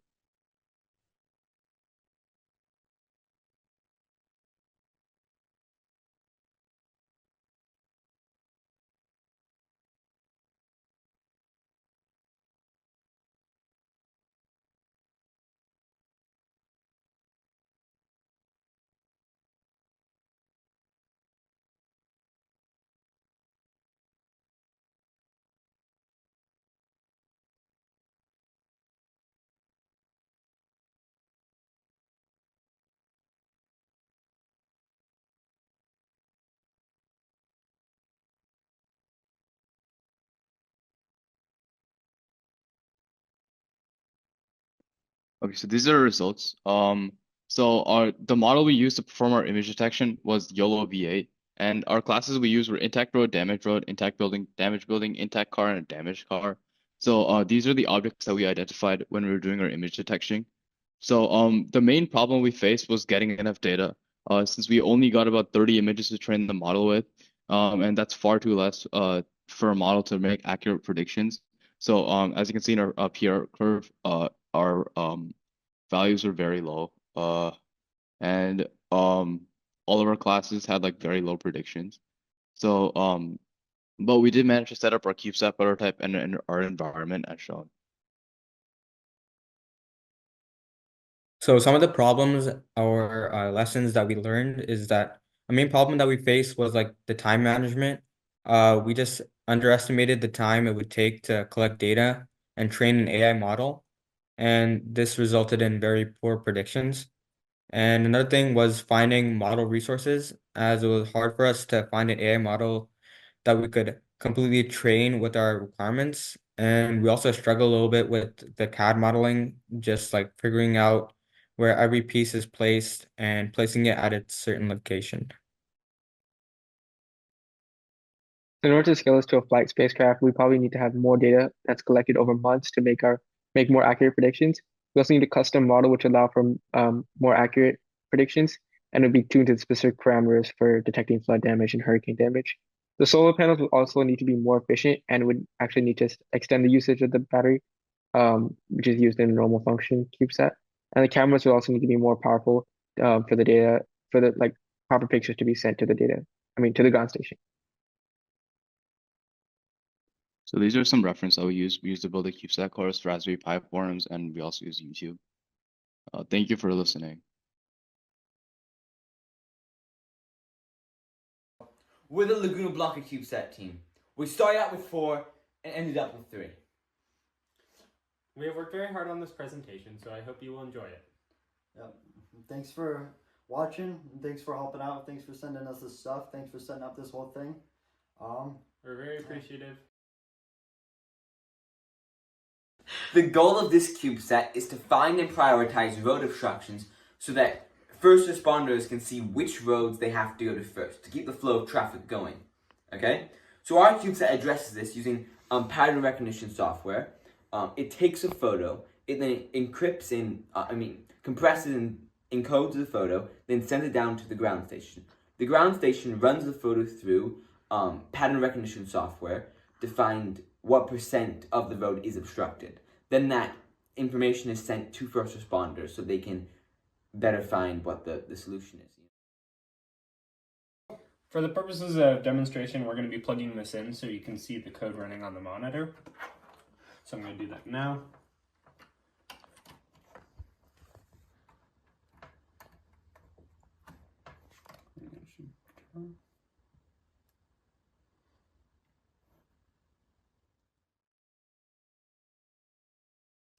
So for the next step, we're going to be demonstrating how our CubeSat program reacts. So right here, we're going to run it real quick. And what it's going to do is it's going to prep the Pi camera, and it's going to wait for connection. It's made itself available for the CubeSat. It's open to socket up. So when we run the ground station, it's going to send a message to request a photo taken. So the CubeSat's going to take a photo. And once that photo is taken, it's already compressed it and it's sent to the ground station. So in the next step, we will demonstrate how the ground station reacts to it. So I'm going to run it real quick, and it's requested a photo taken. So the photo's going to be taken, it's been sent over right about now. Yes, it's received. If you want to zoom in real quick, receiving photo data from another server. Photo data received successfully. Now it's decompressed it. Photo has decompressed successfully. It loads our reference images, our data sets. And then it compares the photos, calculates the similarity. Similarity's been calculated, and there we go. The obstruction percentage for the image was 77.3%.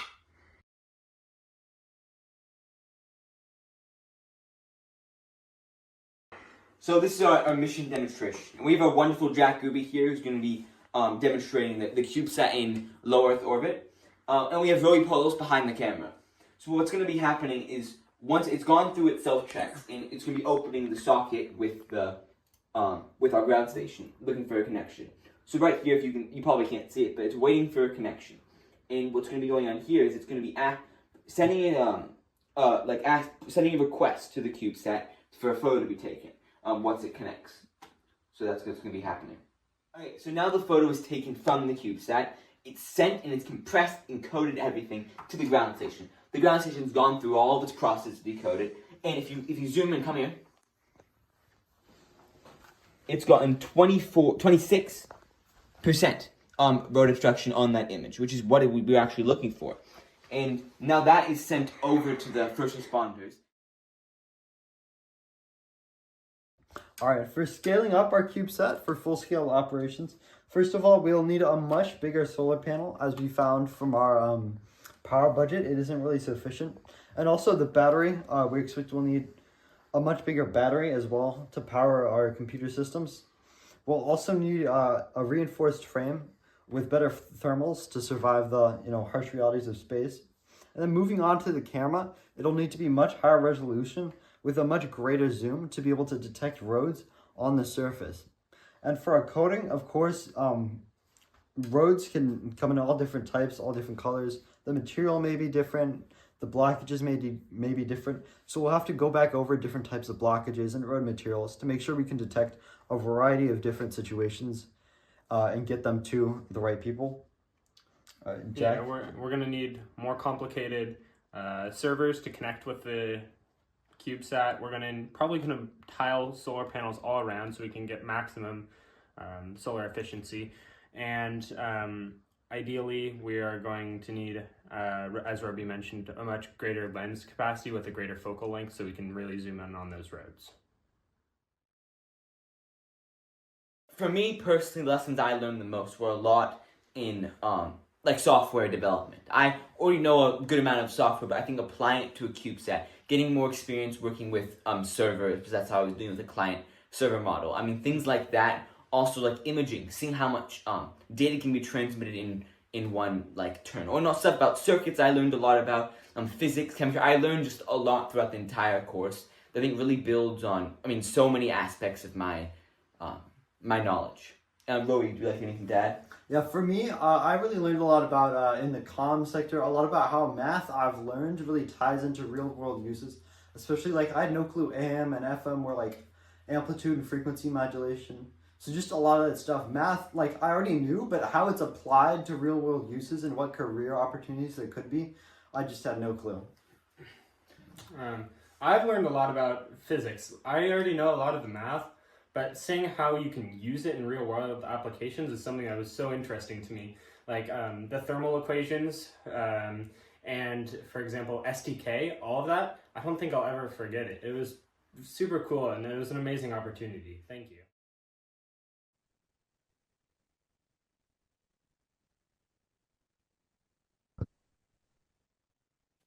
Everybody, and welcome back. I hope you enjoyed those video presentations.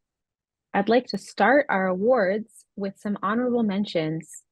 These are teams who did an excellent job completing the CubeSat Challenge. They really showed dedication to this program and were very successful, but didn't have the opportunity to present live today. So our honorable mentions are the Purple Pasta Penguins, Team Astro, Escape Velocity, Tech Wizards, and Ad Astra. Congratulations to all of the teams who participated, and let's give those honorable mentions a round of applause.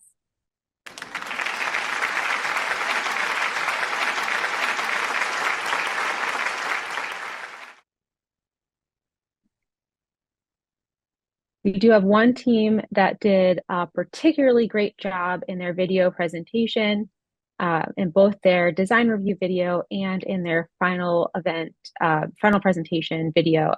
And in that team, we'd like to give the best video presentation award to. That is team 3289, Centennial Cubes. Congratulations, and let's give them a round of applause.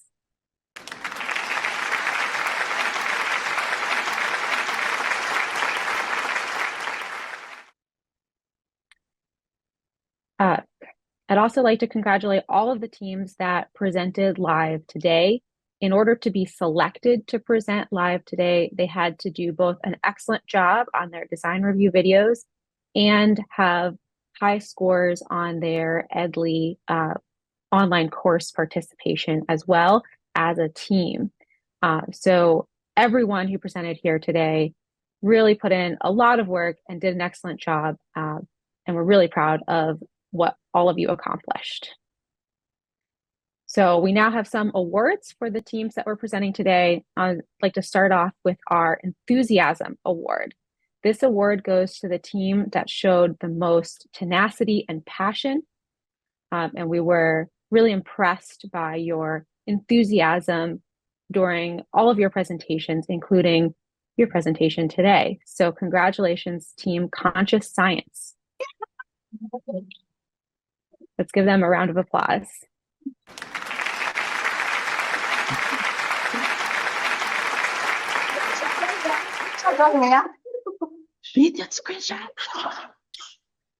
Great job, Conscious Science. Thank you. Now, Thank you very much.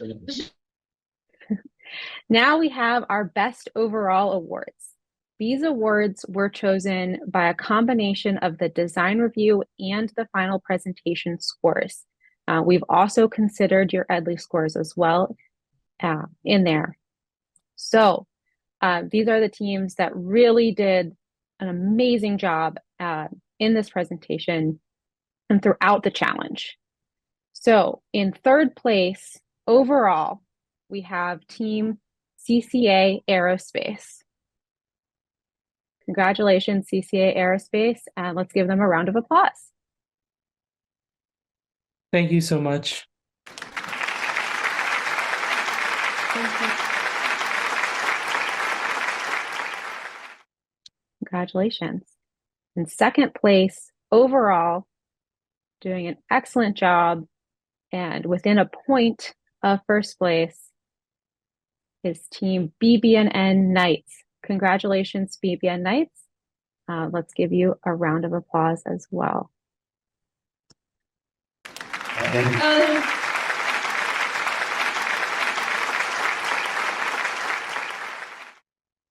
Thank you. Thank you. Yeah. Thanks for Thank that. you. Great job.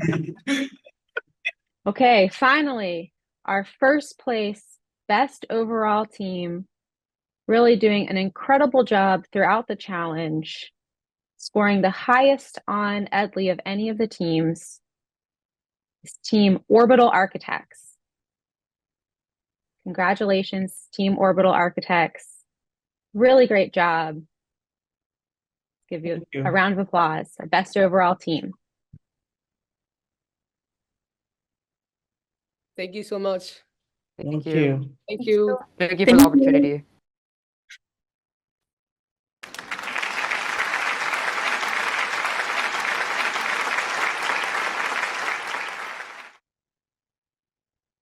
Congratulations to all of our teams who participated this year in the 2023-2024 Build a CubeSat Challenge. You should all be extremely proud of the work you completed throughout the challenge and how much you accomplished over these past few months. I would like to thank all of our instructors who helped put together this course, the mentors who worked directly with each team, the judges who reviewed videos and scored teams live today, our BWSI team, including Joel Grimm, Lisa Kelly, and Sigrid Flender, our 2 TAs who were critical to running this challenge, Ansh and Mason, and ran all of our office hours as well. All of our sponsors and supporting organizations who made this possible, and the coaches and parents who supported their students. Now I'd like to introduce our Beaver Works director, Bob Shin, for a final farewell.